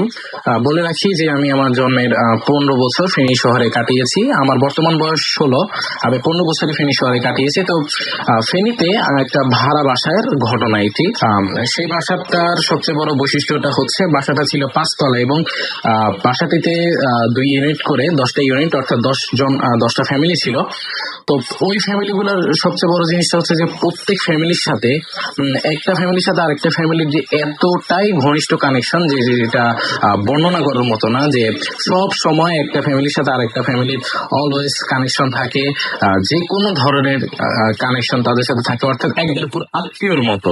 সব সময় আমরা একে অপরের সাহায্য করে, একে অপরের আনন্দে পাশে দুঃখে সব সময় থাকি এবং একসাথে মিলেমিশে থাকতাম। তো সেই বাসার ঘটনা, তো বাসার বর্ণনা একটু দিয়ে দিই। আমাদের বাসাটা ছিল 5 তলা, এবং 5 তলার বাসার সামনে ছিল একটা প্লেগ্রাউন্ড এবং পাশে ছিল একটা গ্যারেজ। তো বাসায় 4র্থ তলায় একজন ভাড়াটিয়ার সাথে ঘটে যাওয়া এই ঘটনাটি। তো উনি আমার আন্টি হিসাব মতে। তো আন্টি একদিন হঠাৎ করে রাত্রেবেলা আসলেন আমাদের বাসায়, এবং এসে আমাদেরকে হঠাৎ করে বললেন যে তার সাথে এরকম এরকম ঘটনা তার আগের দিন রাতে ঘটে গেছে। তো আমরা জিজ্ঞেস করলাম যে কি ঘটনা। তো তিনি বললেন যেটা যে তাদের ফ্যামিলিটা হচ্ছে চার ফ্যামিলি, অর্থাৎ তিনি ছিলেন, তার হাজবেন্ড ছিল এবং তার 2 ছেলে মেয়ে ছিল। তো ওনারা হ্যাপি ফ্যামিলি, সবসময় হাসি খুশি থাকতেন এবং সবার সাথে ভালোই কানেকশন এবং রিলেশন ছিল। তো যাই হোক, তারা দিন যাপন করছিল খুব ভালো করে। তো একদিন রাতের ঘটনা, তো ওনারা সবসময় 4 জন একই বিছানাতে ঘুমাতেন এবং বিছানাটা অনেক বড় ছিল, সেই কারণে তারা একসাথেই ঘুমাতেন, কখনো আলাদা ঘুমাতেন না। তো 4 জন এক বিছানায় ঘুমানোর দরুন সবাই ভালো করে ঘুমাতে পারতেন। তো একদিন রাতে হঠাৎ করে উনি বলেছেন যে ওনার ঠিক আনুমানিক রাত 2:30 থেকে 3টা এই সময়টার ভিতর বা 3টার পরেও হতে পারেন, এরকম উনি যেটা বললেন যে ওই সময়টাতে হঠাৎ করেই তার চোখটা খুলে গেল। কোন কারণে খুলেছে উনি বলতে পারেন না, বাট কোনো কারণে তার চোখ খুলে যায় এবং তিনি যেটা দেখেন সেটা তিনি আসলে চোখ খুলে কখনো বিশ্বাসই করতে পারছিলেন না নিজের চোখে। যে উনি দেখতে পেলেন যে ওনার চোখের সামনে, খাটের একদম সামনে 2টো অবয়ব দাঁড়িয়ে রয়েছে এবং তাদের চোখগুলো লাল লাল রয়েছে এবং তাদের মুখ থেকে অনেক রক্তর মতো পড়ছে এবং লাল পুরো। তো পাখিটা পুরো কালো ছিল। তো ওনাদের অনেক সবসময় ওনাদের রুমে ডিম লাইট জ্বলতো। উনি ডিম লাইটের আলোতে উনি বুঝতে পারলেন যে এই 2টো কালো অবয়ব রয়েছে এবং সেটা মানুষের মতো দেখতে। তো উনি প্রচন্ড ভয় পেয়ে গেলেন। উনি চোখ খুলে বেশ অনেকটাই সিরিয়াস হয়ে গেলেন, কিন্তু উনি নড়চড় করতে পারছিলেন না, অর্থাৎ তিনি নাড়াচাড়া করতে পারছিলেন না এবং তিনি কোনো কথা বলতে পারছিলেন না। তো 2টো অবয়বের ভিতর একটা অবয়ব হঠাৎ করে তার পাশে তার মেয়ে ঘুমাচ্ছিল। তো তার মেয়ের দিকে হঠাৎ করে সেই অবয়বটি, তাদের মধ্যে থেকে একটি অবয়ব তার মেয়ের দিকে এগিয়ে আসে এবং আস্তে আস্তে তার মেয়ের গলার দিকে হাত বাড়াতে থাকে। তো তিনি দেখলেন যে সেই মেয়েটির গলাটি চেপে ধরেছে। তো মেয়েটি ঘুমের ভিতরে, মানে কোন প্রকার চিৎকার করছে না, কিন্তু ঘুমের ভিতরে মেয়েটির মৃত্যু হয়ে যাবে এটা তিনি নিশ্চিত হতে পারলেন যে এটা গলা চেপে ধরেছে এবং ঘুমের ভিতর হয়তো তার মেয়েটি মরে যাবে। তো তিনি সাংঘাতিক ভাবে চিৎকার করার চেষ্টা করলেন, কিন্তু কোনো অবস্থাতেই তিনি চিৎকার করতে পারছিলেন না, অর্থাৎ তার গলা দিয়ে কোনো সাউন্ড বের হচ্ছিল না এবং তার শরীরও সে নাড়িয়ে যে কাউকে জাগাবে তার পাশে থাকা মানুষগুলো সেটাও পারছিলেন না।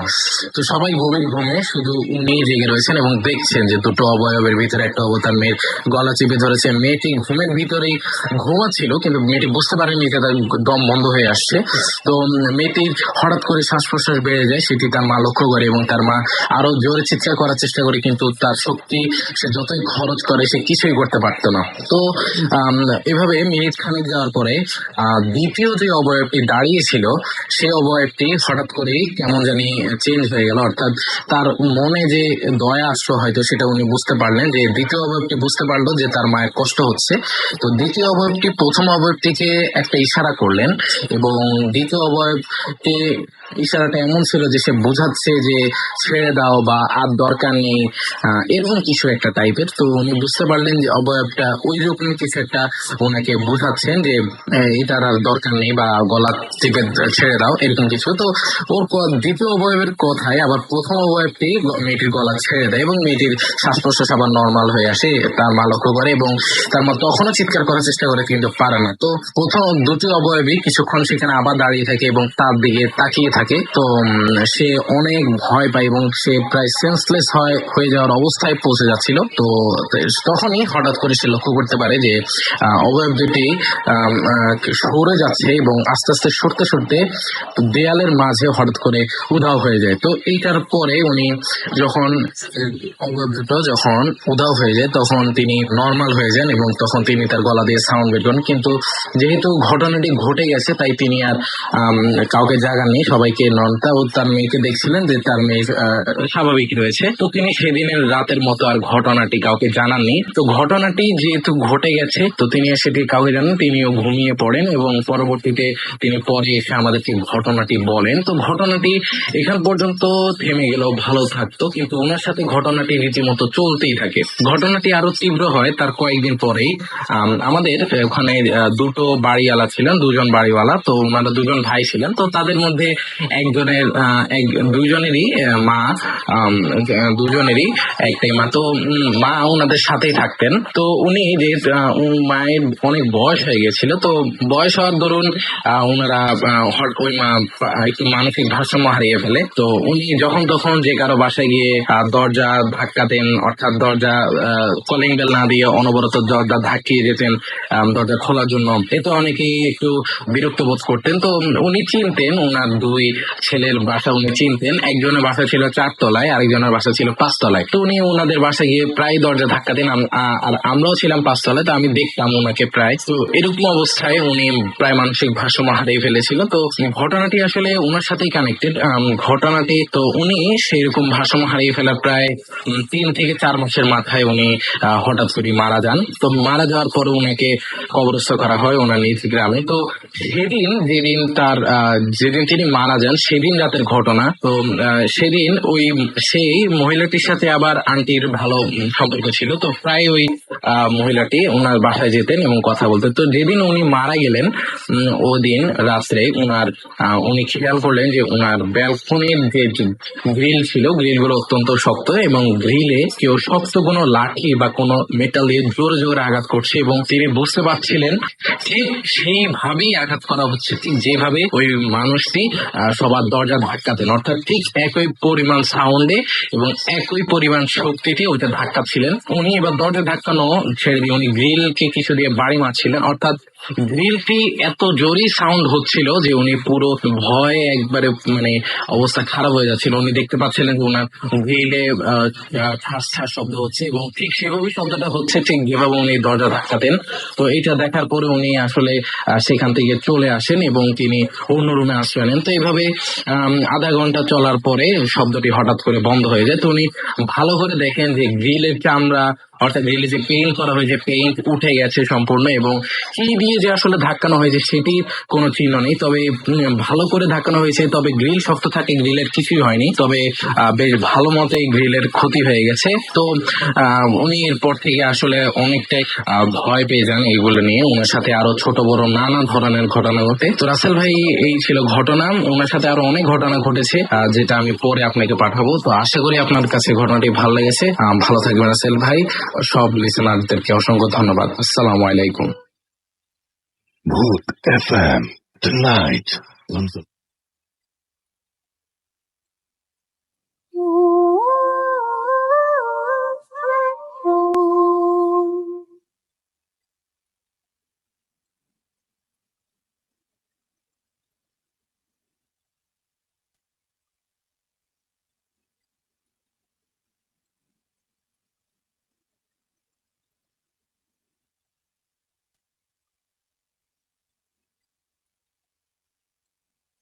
সাথে আমার সাথে রয়েছে রসুল ভাই এবং আজকের অতিথি এবং আপনাদের সবাইকে আরো একবার স্বাগত জানাচ্ছি ভূত এফএমে এবং আশা করছি পুরোটা সময় আপনারা আমাদের সঙ্গে আছেন। অডিও ক্লিপ শুনছিলাম আমরা, অডিও ক্লিপের পরে আবারও ফিরে আসলাম। আশা করছি যে যেখানে আছেন ভালোই আছেন, সুস্থ আছেন এবং আমি এখন সরাসরি আরো একটা ঘটনায় চলে যেতে চাই। আমাদের সঙ্গে যে অতিথি আছেন তার ঘটনায় যাব। আপনার নামটা প্লিজ একটু বলবেন, তারপর আপনার ঘটনায় চাই আমরা। আসসালামু আলাইকুম, আমি তানভীর আহমেদ রিফাত, কুমিল্লা থেকে ঢাকা মহাখালীতে থাকি। জি, আজকে আমি যে ঘটনাটা আপনাদের সাথে শেয়ার করব, এই ঘটনাটা আমি কুরবানি ঈদের পরের দিন আমাদের এলাকারই পাশের এলাকার একজন পটি বিক্রেতা থেকে শুনেছি। জি। তো ওনার সাথে ঈদের পরের দিনে আরেকজন কুরবানি দিয়ে, তো ওখানে গোস্ত কাটানোর সময় ওনার থেকে গল্পটা কালেক্ট করি। আমি সরাসরি তার গল্পতে চলে যাচ্ছি। তিনি ছিলেন একজন পেশায় একজন চটপটি বিক্রেতা। তিনি চটপটি বিক্রির পাশাপাশি উনি বাবুর্চিগিরিও করতেন। উনি অনেক জায়গা থেকে কাজের ইয়ে পেলে উনি ওখানে বাবুর্চিগিরি করার জন্য চলে যেতেন, পাশাপাশি চটপটি। তো যেদিন ঘটনা ওই দিন কুমিল্লা তিতাসে উনি একটি বাবুর্চিগিরি করার জন্য একটা কাজের অর্ডার পান। ওনার একজন আত্মীয় ওনাকে অর্ডারটা নিয়ে দেয়। তো যাক ওই যেদিন কাজ, ওই দিন উনি ওনার যত সাঙ্গপাঙ্গ ছিল বা ওনার টিম ছিল ওনাদেরকে নিয়ে এবং ওনার ছোট একটা ছেলে ছিল তিন চার বছরে ওটাকে নিয়ে উনি রওনা দেন। তো ওখানে যান, ওটা ছিল 40 রান্না। তো উনি রান্না বান্না করে উনি ওর ভেতরে, বাড়ির ভেতরে খবর পাঠান যে রান্না বান্না শেষ, আর এখন কি বিলি বন্টন শুরু করবো নাকি। তো ভেতর থেকে উত্তর আসে যে যেহেতু জোহর রক্ত হয়ে গেছে, আমরা জোহর নামাজ পড়ে মিলাদ শরীফ পড়ে তারপরে আমরা খাওয়া দাওয়া শুরু করবো। Okay fine. তো এই ফাঁকে রাসেল ভাই একটা ঘটনা ঘটে যে উনি যখন রান্না বান্না করে শেষ করে উনি পাতিলগুলো সাজিয়ে রেখেছিলেন, তখন একটা কুকুর বারবার ওই পাতিলগুলোকে রাউন্ড দিচ্ছিল, ঘুরে ঘুরে তার কাছে আসছিল, পাতিলগুলোর কাছে আসছিল। উনি বারবার এটাকে ভয় দেখিয়ে তাড়ানোর চেষ্টা করছেন, বাট এটা অন্যান্য কুকুরের মতো যাচ্ছে না, এটা বারবারই একই জায়গায় থাকছে। তো তিনি যখন একটা আদাপুর একটা কাঠ নিয়ে, লাকড়ি নিয়ে এটাকে তাড়া করলেন, তখন এটা সাথে সাথে চলে গেল, এটা আর আসলো না। তো ঠিক আছে, তারপর আবার তিনি বসে নিলেন, কাজ শেষ, সবাই বসে একটু রিল্যাক্স করছে। তো এই সময় তার বাচ্চাটা আসলো, আসার পর তার বাচ্চা তার কাছে খাবার ছিল। তো খাবার চাওয়ার পর তিনি বললেন যে বাবা, এখনো তো খাবার দেওয়া শুরু হয়নি, বা ভেতর থেকে কোনো অনুমতি আসেনি, মিলাদ শরীফের পর খাওয়া শুরু হবে, তখন তুমি আমার সাথে খেও, এখন খাওয়ার দরকার নেই। তো দেখ, বাচ্চাটা চলে গেল। আবার আসলো বাচ্চাটা এসে আবারও তার সামনে হাত পেতে একটু অনুনয় করলো। করার পর যখন উনি চিন্তা করলেন যে ছোট বাচ্চা, একটু দেই, তাতে কি হবে। তো তিনি কি করলেন, একটু নিয়ে তো ছোট বাচ্চার হাতে দিয়ে বললেন যে বাবা, এখন তুমি এতটুকু খাও, পরে আমি খাওয়ার সময় তুমি আমার সাথে খেও। এটা বলার পর বাচ্চাটা ওই খাবারটা নিয়ে চলে গেল। যাক, দিনের মতো খাবার দাওয়া শেষ করে উনি কাজটা শেষ করে উনি বাড়িতে চলে আসলেন, কুমিল্লাতে চলে আসলেন। আসার পর উনি পরদিন ওনার চটপটি গাড়ি নিয়ে বের হওয়ার পর, বাসা থেকে বের হওয়ার পর কিছু দূর যাওয়ার পর তিনি তার তলপেটে একটু ব্যথা অনুভব করেন। তো তিনি এটাকে অত একটা পাত্তা দেননি, ইগনোর করে চিন্তা করলেন যে ওটা চলে যাবে। তো তিনি আবার গাড়ি চালানো শুরু করেন। তো তিনি যতই যাচ্ছেন এটা ব্যথাটা আস্তে আস্তে বাড়ছে। তো এক সময় তিনি আর থাকতে পারছেন না, তিনি কি করলেন, বাড়ির দিকে আবার ব্যাক করলেন, চটপটি গাড়ি নিয়ে ব্যাক করে চলে আসলেন। আসার পর তিনি রাসেল ভাই গাড়িটা রেখে তিনি যখন বাড়িতে ঢুকবেন, গেটের কাছে ওনার সাথে সাথে বমি শুরু হয়ে গেল। বমি বলতে সাধারণ মনে শুধু ব্লাড যাচ্ছে, শুধু রক্ত যাচ্ছে, ওনার নাক মুখ দিয়ে অনবরত রক্ত যাচ্ছে। এই জিনিসটা আবার ওনার ওয়াইফ বাসা থেকে দেখতে পেয়ে তার ওয়াইফ এসে হাউমাউ করে চিৎকার চেঁচামেচি শুরু করে দিল। পাড়া প্রতিবেশীকে ডাকলো, ডেকে এনে সবাই মিলে তাকে ধরে কুমিল্লা মেডিকেল, আমি যেখানে আগে চাকরি করতাম, ওখানে নিয়ে গেল। ইতিমধ্যে নেওয়ার মাঝখানেও 2-3 বার উনি অটোতে বমি করেছেন। তো ওখানে নেওয়ার পর একজন ডাক্তার ওনাকে দেখছে, ওনাকে অবজার্ভ করার পর অনেকগুলো পরীক্ষা নিরীক্ষা দিল। এত রক্ত যাওয়ার পর ওনার শরীরে রক্ত কমে যায়, যার কারণে ওনাকে ব্লাড দিতে হলো। রক্ত পরীক্ষা করার পর দেখা গেল যে কোনো সমস্যা নেই রক্তে, যতগুলো পরীক্ষা করা হয়েছে সবকিছু ওকে আছে। তো তাকে করলেন কি, যেহেতু কুমিল্লাতে এটা হচ্ছে না, তো ওনাকে ঢাকা মেডিকেলে ট্রান্সফার করা হলো। ঢাকা মেডিকেলে আসার পরে বমি করতে, রক্ত বের হতে হতে, মুখ দিয়ে নাক দিয়ে রক্ত বের হতে হতে উনি টোটালি সাদা হয়ে যাচ্ছেন, রক্ত শূন্য হয়ে যাচ্ছেন। তো ওনাকে এখানেও এনে অনেক ব্লাড দেওয়া হলো। ব্লাড দেওয়ার পর এখানেও তাকে অনেকগুলো ব্লাড টেস্ট করা হলো, অনেক পরীক্ষা নিরীক্ষা করার পরও ডাক্তাররা তার কোনো কুল কিনারা করতে পারছেন না কেন এমন হচ্ছে বা অনবরত ব্লাড যাচ্ছে। তো এই ফাঁকে ওনার এই যে মামা শ্বশুর ঢাকায় থাকেন, তো ওনার ওয়াইফ ওনাকে ফোন দেন, দিয়ে ওনার মামা শ্বশুরকে সবকিছু বিস্তারিত বলার পর ওনার মামা শ্বশুর ওনাকে বলেন যে আচ্ছা, আমি ব্যাপারটা বুঝতে পেরেছি, আমি তো ঢাকায় নেই, ঢাকার বাইরে আছি, আমার একটা লোক তোমার সাথে যাচ্ছে, গিয়ে তোমাকে তেল পড়া এবং পানি দিয়ে আসবে। তেল পড়া পানি দেওয়ার পরে তুমি ওই তেল পড়াটা তার পেটে মাখাবে এবং পানিটা অনবরত খাওয়াবে, আর বাকিটা আমার লোক বলে দিবে। তো ঠিক আছে, রাসেল ভাই উনি কথা বলার পর 10-15 মিনিটের মধ্যে একটা লোক গিয়ে সেখানে হসপিটালে উপস্থিত হবে। ওই লোকটা বেশভূষা ছিল অনেক লম্বা, আর ওই যে সৌদিয়ানরা যেমন আলখাল্লা পরে, ওরকম আলখাল্লা, ইসলামিক আলখাল্লা, ওইরকম উনি গেলেন, গিয়ে তাকে ওই যে আপনার তেলের শিশি বা বোতল পানি দিয়ে আসলেন, দিয়ে এসে বললেন যে হুজুর বলেছে যে আপনারা এটা কন্টিনিউ ব্যবহার করার জন্য, আর আপনারা যত তাড়াতাড়ি পারেন এটা ব্যবহার অবস্থায় আপনারা কুমিল্লা ব্যাক করুন, কুমিল্লা ফিরে গিয়ে একটা হুজুরের সাথে যোগাযোগ করুন। যেহেতু আমার হুজুর এখন কুমিল্লা ঢাকাতে নেই বা উনি আসতেও লেট হবে, তো আপনার দিকে দেরি করতে নিষেধ করেছে, আপনারা চলে যান। তো ঠিক আছে, যখন রাসেল ভাই তারা ওই তেল পরে পানি পান করা শুরু করে দিল রোগী, আল্লাহর রহমতে আস্তে আস্তে উনি এই জিনিসটা বন্ধ হয়ে গেল, রক্ত যাওয়া তো অলরেডি বন্ধ হয়ে গেল। তো তারা কুমিল্লাতে ব্যাক করলো। কুমিল্লাতে ব্যাক করার পর কুমিল্লাতে এসে একজন পেশা হুজুরকে দেখালো। তো হুজুর যখন ওই চালান দিলেন, চালান দেওয়ার পর ওই চিনটা আসলো, আসার পর উনি জিজ্ঞাসা করলেন যে কি ব্যাপার, তুমি তাকে এভাবে কষ্ট দিচ্ছ কেন, তুমি কি তাকে কোনো কারণে মারতে চাচ্ছ কিনা বা তার এমন করছে কেন? তখন সে যেটা বললো যে যে আমি তার উপর খুবই রেগে আছি। কেন রেগে আছো? বলে যে তার কাছে আমি খাবার চেয়েছি, প্রথমে আমি গিয়েছিলাম, গিয়ে আমি ঘোরাঘুরি করেছি কুকুরের বেশে, কিন্তু সে আমাকে আগুন দিয়ে তাড়া করে। তারপর আমি গিয়েছি তার কাছে, যখন হাত পেতেছি তার ছেলে করে, তখনও সে আমাকে খাবার দেয়নি, জাস্ট এতটুকু দিয়েছে, আমাকে বলে যে চলে যাওয়ার জন্য। এতে আমি খুবই রাগী হই। রাগ করার পর আমি তার উপরে এখন একটা প্রতিশোধ নিচ্ছি, রিভেন্স। তো বলছে ঠিক আছে, তো সে তো ভুল করেছে বা ইয়ে হয়েছে, অনেক শাস্তি হয়েছে, তুমি ওকে ছেড়ে দাও। বলে যে না, আমি ছাড়বো না। তো একবার যেমন হুজুর সাথে কথা কাটাকাটি করার সময় সেটা চলে যায়।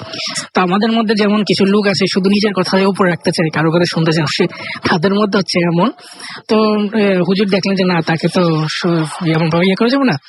তো হুজুর করলেন কি, বললেন যে ঠিক আছে, তোমরা এটা যদি ওর পজেস থেকে মুক্তি পেতে যাও তাহলে 7 পুকুরের পানি লাগবে, নদীর পানি লাগবে, আর কবরের মাটি লাগবে।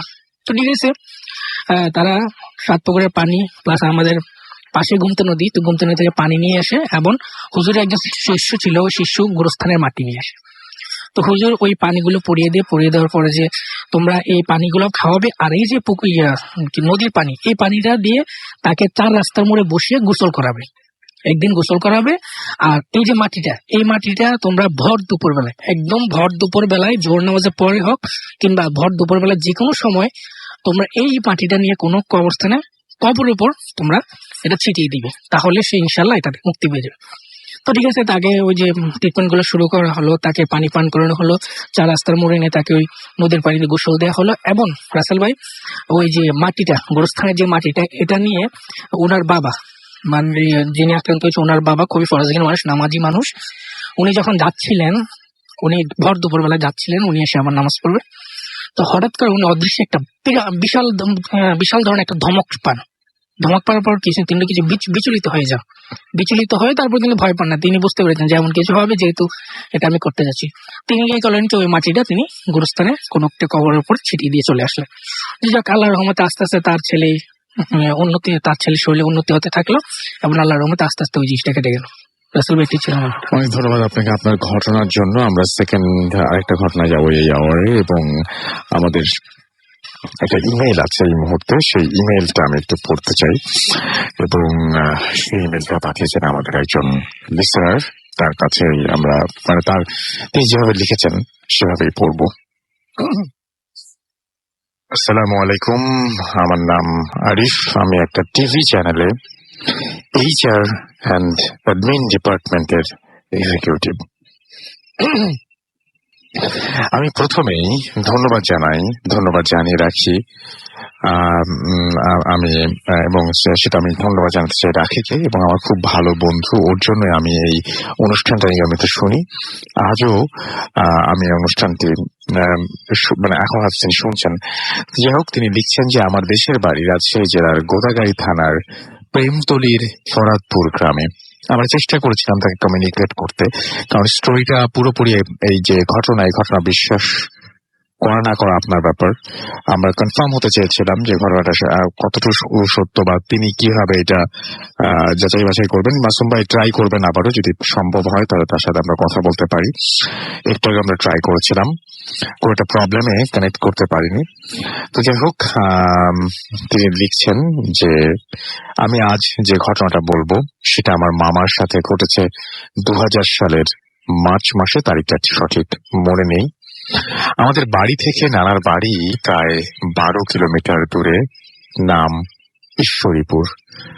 আমার সেজন্য আমার নাম শরীফ, যার সাথে এই ঘটনা ঘটে। মামা চাকরি করতো সিরাজগঞ্জে। সে ছুটিতে বাড়ি আসতো, যথারীতি বন্ধুদের সাথে আড্ডা শেষ করে বাড়ি ফিরে।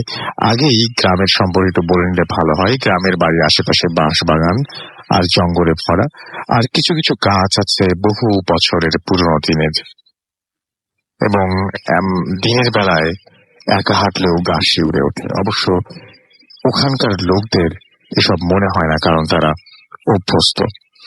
গ্রামের বাইরে জমি আর জমি ধানের চাষ করা হয়। পুরো গ্রামটাই ভৌতিক একটা ভাব আছে।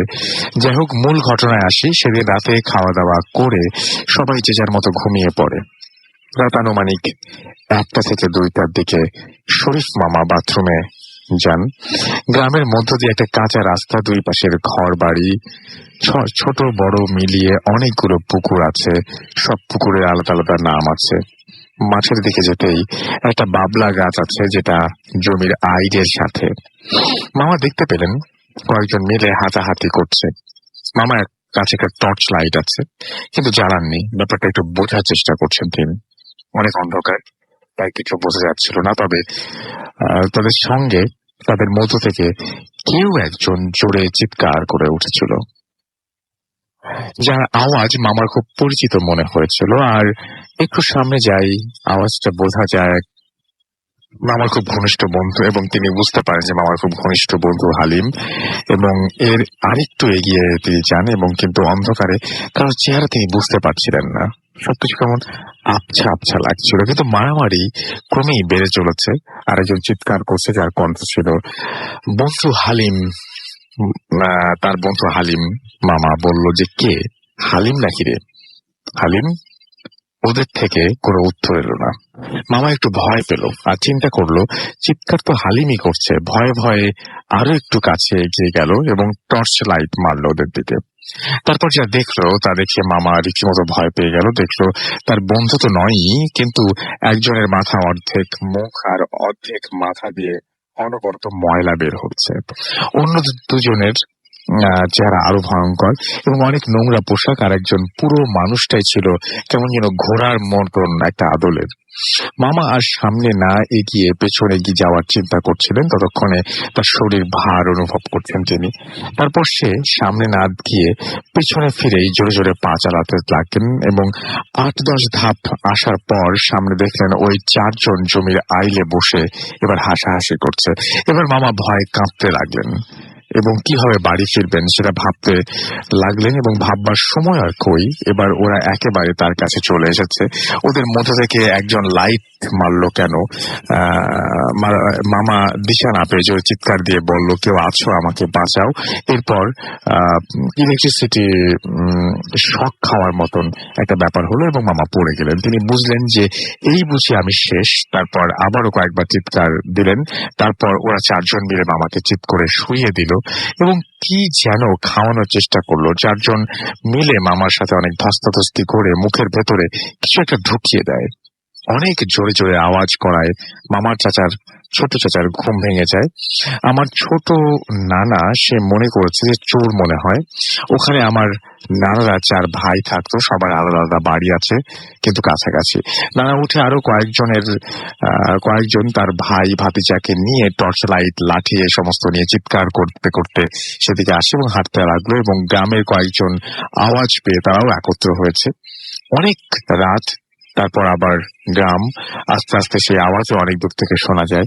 একটু পরে জোরে একটা আওয়াজ আসলো। আওয়াজটা হলো তারা যেদিকে যাচ্ছিল হাতের বাম পাশে কিছু জমির মাঝখানে সবাই টর্চ জ্বালিয়ে দেখে, সেইখানে দৌড় দিল এবং দেখতে পেল যে কেউ একজন পড়ে আছে এবং কাতরাচ্ছে। সবাই মিলে যখন তার কাছে গেল, দেখলো শরীর পড়ে আছে, তার মুখ দিয়ে রক্ত বের হচ্ছে, কিন্তু আশেপাশে কেউ নেই। তাকে জিজ্ঞাসা করা হলো, কি হয়েছে তুই এখানে কিভাবে এলি? বলতে পারলো না, তার জ্ঞানই ছিল না। কান্নাকাটি রোল পড়ে গেল। যাই হোক, তাকে সবাই মিলে বাড়ি নিয়ে আসা হলো এবং তার শরীরে অনেক ময়লা ছিল, পরিষ্কার করা হলো। কোনোভাবেই তার জ্ঞান আসছিল না। পরে রাতে তাকে মেডিকেলে নিয়ে যাওয়া হলো এবং উপায় না দেখে, যোগাযোগ ব্যবস্থা তখন খুব খারাপ ছিল। মামার ছোট চাচা নিজেও একজন কবিরাজ,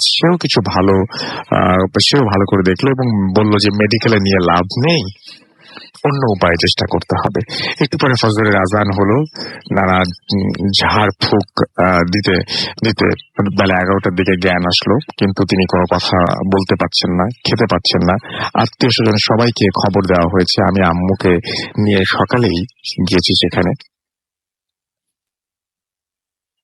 সেদিন শুধু ফলের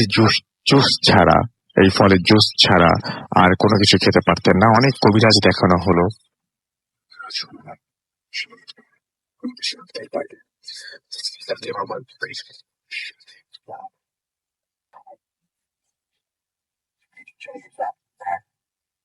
হাত আলগা করার জন্য। আর রক্ত বের হতো, এবং এবং এবং হাত যখন আলগা করা হতো তখন আর রক্ত বের হতো না। সে কোনোভাবেই বিছানা থেকে উঠতে পারতো না। আরো কিছুদিন যাওয়ার পর মুখ দিয়ে রক্ত বের হওয়া বন্ধ হলো এবং একটু একটু হাঁটা শুরু করলো। একদিন বিকেল বেলা আমি মামাকে জিজ্ঞেস করলাম, মামা আপনার সাথে কি হয়েছিল? মামা কোনোভাবেই কথা বলতে পারলো না, শুধু নির্বাক চোখে আমার দিকে তাকিয়ে রইল। আমি বললাম, আপনারা বললে আমরা কিভাবে বুঝবো আপনার সাথে কি হয়েছিল? মামা ইশারায় কলম আর খাতা চাইলেন। তারপর তার সাথে ঘটে যাওয়ার ঘটনাটা লিখে আমাকে জানালেন। তার আরো 15 দিন কেটে গেল। এখন এখানে সেখানে যেতে পারেন, ভারী খাবারও খেতে পারেন, কিন্তু তিনি কথা বলতে পারেন না। সেদিন শুক্রবার ছিল, শ্রীপুর মাঠে ফুটবল খেলা হচ্ছিল, সবাই খেলা দেখতে গিয়েছিল, মামাও খেলা দেখতে গিয়েছিলেন। খেলার এক পর্যায়ে মামাকে পাওয়া যাচ্ছিল না। যে জায়গায় বসে তিনি খেলা দেখছিলেন ওখানে তার স্যান্ডেল পরে আছে, কিন্তু মামা নেই। তারপর তাড়াতাড়ি করে সবাইকে জানিয়ে দেওয়া হলো এবং পরিচয় যারা যারা পরিচিত আছে তারা সবাই খুঁজতে লাগলো। পুরো গ্রাম শেষ করে প্রখর রৌদ্র ছিল, সবাই ক্লান্ত, কিন্তু কোথাও পাওয়া গেল না। নানাদের বাড়ি থেকে 3-4 কিলোমিটার দূরে ফাঁকা মাঠের ভেতর পরিত্যক্ত পুকুর ছিল। সেই পুকুর পাড়ে জঙ্গলে ভরা 3 জন আদিবাসী যারা সাঁওতাল এবং তারা চাষ করছিলেন ওই সময়, তারা মামাকে চিনতে পারলেন এবং মামা পুকুরের পাড়ে পড়ে আছেন, শরীরে গোলাপ আর শাপলা ফুলের পাপড়িতে ভরা ছিল। তারা 3 জন কাঁধে করে নিয়ে আসেন বাড়িতে এবং সেদিন রাতেই মামার ঘুমেই কাটলো। পরের দিন বিকেলে মামাকে জিজ্ঞাসা করলাম, আপনি ওখানে কিভাবে গেলেন? আবারও খাতা কলম নিয়ে আসা হলো এবং আমি দেখতে পাই শুধু বাতাস অনুভব করছি আর বিয়ের মতো বাজনা বাজছিল। সবার সামনে আমি শূন্যের ওপর ভাসতে লাগলাম। আমি এক হাত পা দিয়ে ইশারা করলাম, কেউ আমাকে দেখতে পেল না। তারপর আমাকে উড়িয়ে নিয়ে কোথাও গেল এবং আমি বাসায় কিভাবে আসলাম কিছুই বুঝতে পারবো না। এগুলো সব মামার কথা ছিল। এভাবে কেটে গেল আরো কিছুদিন। তারপর এক রাতে মামা একাই শুয়ে আছেন এবং বাড়ির দরজা জানালা সবকিছু বন্ধ। রাত আনুমানিক 1টা থেকে 1:30 মতো বাজে। হঠাৎ করে জানালা খুলে গেল। মামা কথা বলতে পারতো না বলে চিৎকার দিতে পারলো না, ভয়ে দৌড় দিল দরজা খোলার জন্য। ঠিক তখনই আওয়াজ আসলো যে যদি বাঁচতে চাস তাহলে আমার কথা শোন। মামা থামলো এবং জানালার পাশে গিয়ে তাকালো এবং দেখলো যে বিশাল বড় বড় মুখ ভর্তি দাড়ি, সাদা পাঞ্জাবি পরা বিশাল দেহের এক দরবেশ দাঁড়িয়ে আছে। মামা ভয়ে থরথর করে কাঁপতে লাগলো। সে বলল, আমাকে ভয় পাস না, আমি তোকে বাঁচাতে এসেছি। মামা কোনোভাবেই নিজেকে আরো স্বাভাবিক করতে পারছিল না। সে দরবেশ বলল, আমি যেভাবে বলবো সেভাবে করলে তুই বেঁচে যাবি, আর যদি না পারিস তাহলে 6 মাসের মতো তুই মারা যাবি। কোনো কবিরাজ ডাক্তার তোকে ভালো করতে পারবে না। মামা মাথা নাড়ল। ঠিক সে একটা পুকুরের ঠিকানা দিল। পুকুরের নাম বেতপুকুর। পুকুরের পাড়ে অনেক পুরনো গাছ আছে, বট গাছের মাঝখান দিয়ে তাল গাছ জোড়া লাগানো। ওইখানেই সেই দরবেশ থাকেন এবং বললেন যে অবশ্যই রাতে যাবি বলে অদৃশ্য হয়ে গেলেন। তারপর থেকে মামা সেই জায়গায় প্রতিদিন যেতে লাগলেন এবং সেই দরবেশ মামার সাথে দেখা করতো। কিছুদিন যাওয়ার পর সে বলল, তোর গলায় ওরা একটা গাছের শেকড় ঢুকিয়ে দিয়েছে, ওটা বের করতে না পারলে 6 মাসের মধ্যে তুই মারা যাবি। তবে শেকড়টা বের করার একটা উপায় আছে। উপায়টা হলো কোন একজন মেয়েকে দরকার হবে এবং এবং এবং আমি কিছু জিনিস দেবো, যেভাবে বলবো সেভাবে করতে পারলে এই মুসিবত থেকে তুই রেহাই পাবি।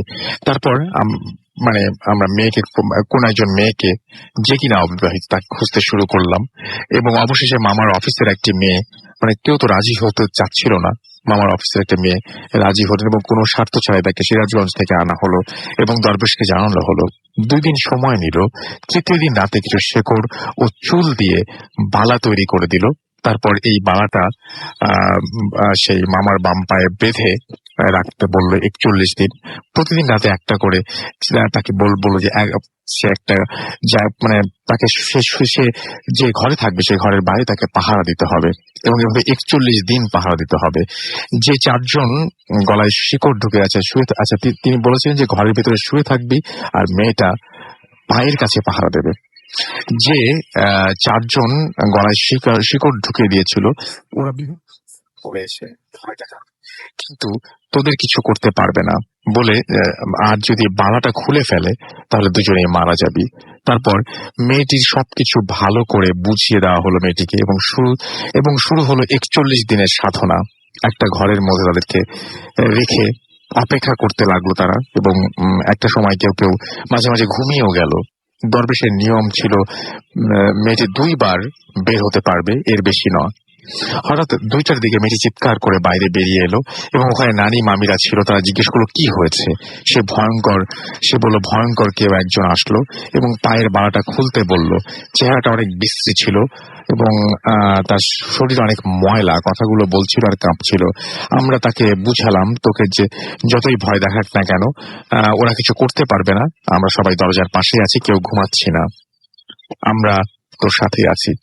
এভাবেই চলতে থাকলো এই সাধনা, এবং প্রতি রাতেই অনেক ভয় পেত সব ওরা দুজন, এবং সবাই ভয় পেত। এবং শেষ রাত্রে অনেক ভয়, মানে শেষ রাতে কখনো সাপ, কুকুর, বাঘ এই সমস্ত দেখতো, গলাকাটা মানুষ, আরো অনেক ভয়ঙ্কর কিছু তারা দেখতো। 41 দিন সফলভাবে পার করার পর মামা সেই দরবেশের কাছে গেল। এবার সে একটা তীর ধনুক দিল, পায়ের বালা দিয়ে তীরটা পেঁচিয়ে দিল, আর একটা পুকুরের ঠিকানা দিল। পুকুরের পাড়ে শনিবার রাত 12টার পর যাবি এবং কিছুক্ষণ পর দেখবি যে 4 জন ভয়ঙ্কর রূপ নিয়ে তোর দিকে আসছে, মানে উনি বলছেন আর কি। এবং তারপরে তাদেরকে লক্ষ্য করে সেই তীরটা ছুটতে হবে, এবং তীরটা অবশ্যই গায়ে লাগতে হবে, কোনোভাবে মিস করা যাবে না। এবং শনিবার রাতে দরবেশের কথা মতো সেই পুকুর পাড়ে মামা গেলেন এবং নির্দিষ্ট সীমানা থেকে গেলেন, এবং মামা একাই গিয়েছিলেন। প্রায় 1.5 ঘন্টা পরে যখন দেখলেন যে পুকুরে আগুনের গোলার মতো আকাশের দিকে 4-5টা সেকেন্ড পরে সেই আগুনের গোলা মিলিয়ে গেল।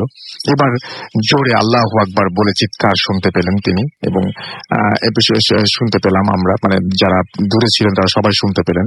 এবং আল্লাহু আকবার বলে খালি একটা শব্দ শোনা গেল, এবং পুকুরে পাড়ে সবাই দৌড়ে গেল এবং গিয়ে দেখলো যে মামা পড়ে আছে, তার মুখ দিয়ে অল্প কিছু রক্তের ছোপ বের হচ্ছে, এবং শিকড়টা গলায় যেটা ঢুকিয়েছিল সেটা বের হয়ে আছে।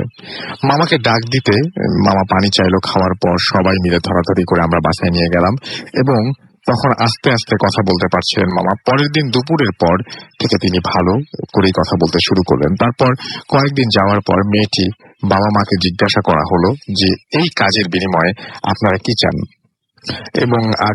এবং মানে তারপর তারা কিছু চাননি। তারা বললেন যেহেতু আমার মেয়ে এখনো অবিবাহিত, তারা বিয়ের প্রস্তাব দিলেন, এবং তাদের এবং মামা মামির দুজনের সম্মতিক্রমেই তাদের বিয়ে হয়, এবং বর্তমানে তারা 1 ছেলে 2 মেয়েকে নিয়ে সুখী আছেন। শেষ করার আগে আপনাদের সবারকে জানিয়ে রাখি যে আপনাদের সবাইকে আরো একবার ধন্যবাদ, এবং আশা করছি যে এই ঘটনাটি সবার ভালো লাগবে। এই ছিল ঘটনা। আমরা চলে যাব সরাসরি একটা ছোট্ট ব্রেকে, এবং ব্রেকের পরে আবারও ফিরে আসবো। সেই পর্যন্ত আমাদের সঙ্গে থাকুন। স্টে টিউনড, রেডিও ফুর্তি, and don't stop the ফুর্তি। FM, the night comes alive with Gramophone.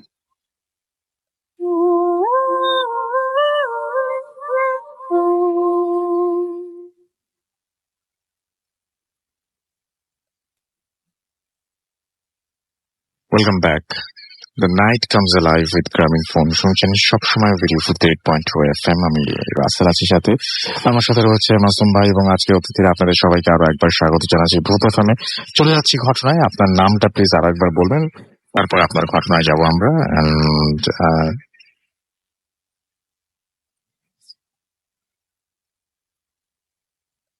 একটু কাছ থেকে বলতে হবে।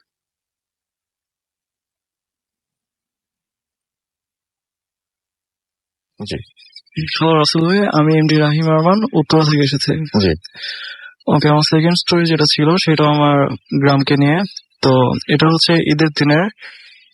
ঈদের দিন বিকালবেলা বলতে সন্ধ্যার দিকে। তো ইউজুয়ালি ঈদের দিন সন্ধ্যার দিকে যখন আমার বাড়ির কোরবানির সকল কাজ শেষ করে কসাইরা চলে যায়, তখন আমার বাবা আমাদের যে বাসার পেছন সাইড, গ্যারেজ এবং আমাদের বাসার মেইন গেট, এর মাঝখানে প্রায় 20 মিটারের মতো একটা জায়গা, যেখানে পাকা রোড এবং 2 পাশে হচ্ছে গার্ডেনের মতো। তো মেইন গেটের পরে হচ্ছে একটা স্টলের মতো, যেখানে ম্যাক্সিমাম টাইমে বাবা গিয়ে কথাবার্তা বলে আড্ডা দেয়। তো সেদিন আপনার মাগরিবের নামাজের খুব বেশি হলে 1/2 ঘন্টা পরে আকাশে মেঘ হচ্ছিল এবং গুড়ি গুড়ি বৃষ্টির একটা সম্ভাবনা ছিল। তো একটা কথা বলি রাসেল ভাই, যেহেতু আমার বাসার পেছন সাইড এবং মানে নিচতলা যেহেতু টোটালি খালি থাকে, সব বলতে গেলে নিচতলায় গ্যারেজও অলওয়েজ আপনার অন্ধকার, বা করিডোর যেটাকে বলি এটা অলওয়েজ অন্ধকারই থাকে। তো ওই দিন বাবা আপনার কয়টা বাজে তখন বলতে গেলে হয়তো সন্ধ্যা 7টার কাছাকাছি, ওই টাইমে বাবা ওই মেইন গেট ওই দিক দিয়ে ওই দোকানে যাচ্ছিল। তো আমি পিছন থেকে বাবাকে ফলো করে মেইন গেট পর্যন্ত যাই। তো বাবার সাথে আমার একটু কথা হয় এবং দেন আমি বাবাকে বিদায় দিয়ে যখন মানে গ্যারেজের করিডোর দিয়ে বাসায় ঢুকবো, ওই টাইমে বৃষ্টি শুরু হয়ে যায়। তো শুধু আমার গ্যারেজের লাইট অন করা ছিল এবং করিডোরের লাইট অন করা ছিল, বাট দোতলা ওঠা যে সিঁড়িটা সেটার লাইট অফ করা ছিল এবং নিচতলার লাইট অফ করা ছিল। তো আমি যখন গ্যারেজ ক্রস করে আপনার করিডোরে ঢুকতেছিলাম, তো ওই টাইমে আমার কাছে মনে হয় যে টাইলস এর উপর যদি গরুর খুর যেটাকে বলে পা, ওটার যদি একটা আওয়াজ হয় টক টক, এই আওয়াজটা মানে পিছনে হইতেছিল। তো ফার্স্টে আমি পিছনে তাকাই এবং তাকানোর পর যেটা দেখি সেটা হচ্ছে যে একটা গরু, আপনার মিডিয়াম সাইজের একটা গরু, খুব কালো কালার এবং চোখগুলো ছিল টোটালি লাল, এবং এটা কোনো হিংস্র ভাব না, খুব স্বাভাবিক একটা লুক নিয়ে তাকায় ছিল। তো ব্যাপারটাকে আমি 2 থেকে 3 সেকেন্ডের মতো দেখি এবং দেখে আমি আইতুল কুরসি পড়ে সেখান থেকে সোজা দৌড় দিয়ে আমি দোতলায় চলে আসি। তো যখন দোতলায় চলে আসি নিজের রুমে, আমি বেডে এসে শুয়ে যাই এবং সাথে সাথে আমার মনে হয় যেন আমার শরীরের কোনো পার্টস আমি ঠিকভাবে মুভ করতে পারতেছি না, মানে নিজেকে খুব ভার ফিল হয়। তো এইভাবে মানে মোটামুটি তখন একদম রাত 10টা-11টা পর্যন্ত হয়ে যায়। একটা সময় আমি রাতে খাওয়া দাওয়ার জন্য টেবিলে যাই এবং আমার কাছে মনে হয় যে আমি আরো বেশি সিক হতে থাকি। তো তখন আমি আমার ব্যাপারটা আমি আমার মা এবং আমার দাদির সাথে শেয়ার করি, এবং আমার দাদি যেহেতু হজ করে আসছে এবং দীর্ঘ টাইম আমার গ্রামের বাড়িতে আছেন, উনি ব্যাপারটা শুনে আমাকে বলেন যে এরকম যারা দেখে আর কি, যে আমার গ্রামেতে কিছু খারাপ জিন আছে যেগুলো হয়তো এরকম গরুর অথবা ছাগল অথবা যে কোনো অ্যানিমালস এর রূপ নিয়ে সামনে আসে, এবং এগুলো দেখার পর গ্রামের বাড়িতে মানে আমার এলাকায় 2 থেকে 3 দিন পরে কোনো একজন মানুষ মারা যায়। তার মানে মেইন ঘটনাটা হচ্ছে যে এরা এইটা যারা দেখেন তারা কয়েকদিনের মধ্যেই মারা যান। না না, এটা না, মানে যে দেখে হ্যাঁ। তারা পরিচিত অথবা ওই এলাকায় কেউ একজন মারা যায়। আচ্ছা, মানে এর তবে আগেও আপনি আমার, তাহলে দেখার পরে কে মারা গেল? তো আমি যখন দেখছি, আমি দেখার ঠিক মানে ঈদের তৃতীয় দিন জি, যিনি মারা যায় উনি সম্পর্কে আমার দাদু হয়, মানে আমার আত্মীয় স্বজনই মারা যান। আত্মীয় স্বজনই মারা যায়। আচ্ছা, তো উনি মারা যায়। তো পরে আমার মা সকালবেলা জি। ঈদের মানে যেদিন উনি মারা যায়, উনি ওদিন সকালবেলা যখন ওই রিলেটিভের ফ্যামিলির সাথে কথা বলতেছিল, তখন জানতে পারে যে উনি বয়স ছিল হচ্ছে 88। জি, উনি স্বাভাবিক মৃত্যুবরণ করে। কিন্তু মানে যখন গ্রামের মানুষজন বলতেছিল যে ওরাও সেম এরকম অনেক আগেও দেখছে, কিন্তু এরপরে স্বাভাবিক ভাবে মানে আত্মীয় কেউ মারা যায়। আপনার সাথেও ঠিক একই ঘটনাই, আমার তো আসলে ঠিক একই ঘটনা। এবং এটা হচ্ছে এই কোরবানি ঈদেরই ঘটনা। হ্যাঁ, এটা রিসেন্টলি এই কোরবানি ঈদে, Okay. ঈদের দিন বিকালবেলা story। অনেক ধন্যবাদ আপনাকে আপনার ঘটনার জন্য। আমি দেখতে পাচ্ছি আমাদেরকে অনেকেই লিখছেন ফেসবুকে। কামাল হোসেন, রায়হান আমাদের লিখছেন, রাকিব আল হাসান আমাদের সাথে আছেন দেখতে পাচ্ছি, উৎস কুণ্ড আছে আমাদের সঙ্গে, তানভীর হাসান ইভান তিনি অ্যাপ দিয়ে শুনছেন, ছবি আপ করেছেন, আমাদের সঙ্গে আছেন দেখতে পাচ্ছি, শাওন সর্দার আমাদের সঙ্গে আছেন দেখতে পাচ্ছি, সমুদ্র রিয়াদ আমাদের সঙ্গে, তাহসান আহমেদ শাহিন আছেন, আতিক সজল আমাদের সঙ্গে আছেন, মেহেদি হাসান হৃদয় আমাদের সঙ্গে আছেন, আদনান সামি রকি আমাদের সঙ্গে আছেন রাজু আহমেদ হৃদয়, সৈয়দ আদনান রিফাত আমাদের সঙ্গে আছেন, জয়শীল বাগেরহাট থেকে আমাদের সঙ্গে আছেন, রনিত চৌধুরী রাহুল আমাদের সঙ্গে আছেন, এবং আমাদের সঙ্গে আছেন দেখতে পাচ্ছি চার্লি ইমন, এছাড়া আমাদের সঙ্গে আছেন দেখতে পাচ্ছি হাসিবুল্লাহ সোহান, রবিন নাথ আমাদের সঙ্গে আছেন মোহাম্মদ আরমান শুভ, এছাড়া আমাদের সঙ্গে আছেন দেখতে পাচ্ছি বাজিদ, এছাড়া আমাদের সঙ্গে আছেন দেখতে পাচ্ছি বিষ্ণু নয়ন, এছাড়াও শ্রী পলাশ চক্রবর্তী কৌশিক আমাদের সঙ্গে আছেন, এবং তিনি 1000টা কমেন্ট নাকি করে ফেলেছেন, একটাও পড়া হয়নি বাট এখন পড়ে ফেললাম। আমাদের সঙ্গে দেখতে পাচ্ছি আর জি রাফিজ গাজী আমাদের সঙ্গে আছেন, দেখতে পাচ্ছি রাব্বি ইসলাম রাজু, এছাড়াও মেহেদি আমাদের সঙ্গে আছেন, আর যে শীষ আমাদের সঙ্গে আছেন এম এইচ তামজিদ, এছাড়াও উত্তম রয় আমাদের সঙ্গে আছেন সুফল শুভ, দীপক বাগচি দ্বীপ আমাদের সঙ্গে আছেন, এবং আমাদের শুভ কামনা করেছেন তিনি। আমাদের যে ভূত এফএমের যে পেজ, সেই পেজ থেকে এতক্ষণ ধরে আমি পড়ছিলাম যারা লিখছেন, এখন পড়ছি রেডিও ফুটির পেজ থেকে খান সচিব আমাদের সঙ্গে আছেন আনিস পিকে, এবং আমাদের সঙ্গে আছেন দেখতে পাচ্ছি এছাড়াও রুহুল আহমেদ আমাদের সঙ্গে আছেন, সাইফুল ইসলাম অনিক, রোজ আহমেদ রোজ আহমেদ রবিন আমাদের সঙ্গে আছেন, ক্লাসিক্যাল কাইসার আমাদের সঙ্গে আছেন, হ্যারি পারভেজ আমাদের সঙ্গে আছেন, আমাদের সঙ্গে আছেন তনয় গুপ্ত, এবং আমাদের সঙ্গে আছেন দেখতে পাচ্ছেন এবং তিনি বলছেন যে ভূত এফএম তার কাছে মানে একটা নেশার মতো, সেটা তিনি বুঝেছেন। ইটস লাইক ড্রাগ, ভয় লাগছে বাট না শুনে থাকা যায় না। And Tanay Gupta is listening to us from Kolkata, and thank you Tanay আমাদের সঙ্গে থাকার জন্য, এবং আশা করছি আগামী তো আপনি আমাদের সাথে থাকবেন।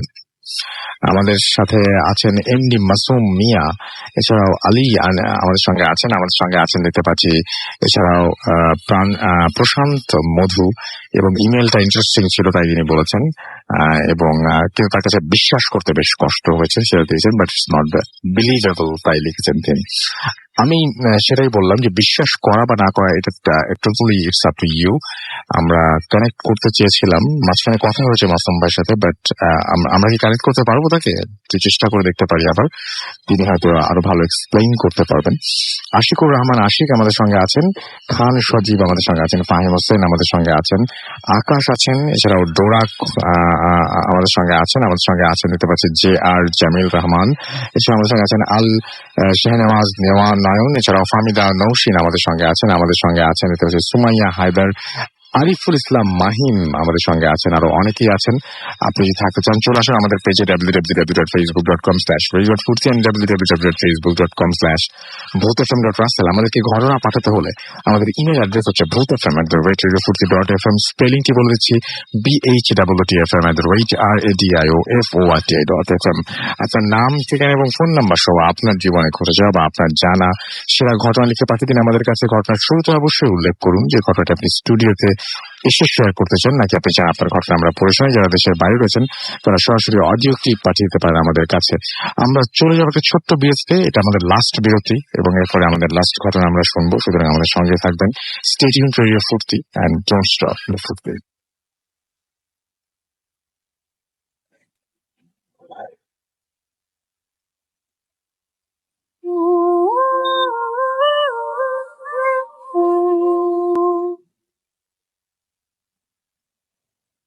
অলরাইট, আমরা পেয়ে গেছি জামিউল আরিফকে, এবং তিনি থাকেন রামপুরা বনশ্রী থেকে। যে ইমেলটা নিয়ে আপনাদের এত কনফিউশন, তিনি আমাদের সঙ্গে আছেন। হ্যালো জামিউল ভাই, আসসালামু আলাইকুম। আসসালামু আলাইকুম জামিউল ভাই। হ্যালো হ্যালো আসসালামু আলাইকুম রাসেল ভাই। জি, আমি শুনতে পাচ্ছি এখন। কেমন আছেন? জি আছি, ভালোই আছি। আপনারা সবাই কেমন আছেন? জি ভালো আছি। আচ্ছা, আপনার বাসাটা কোথায়?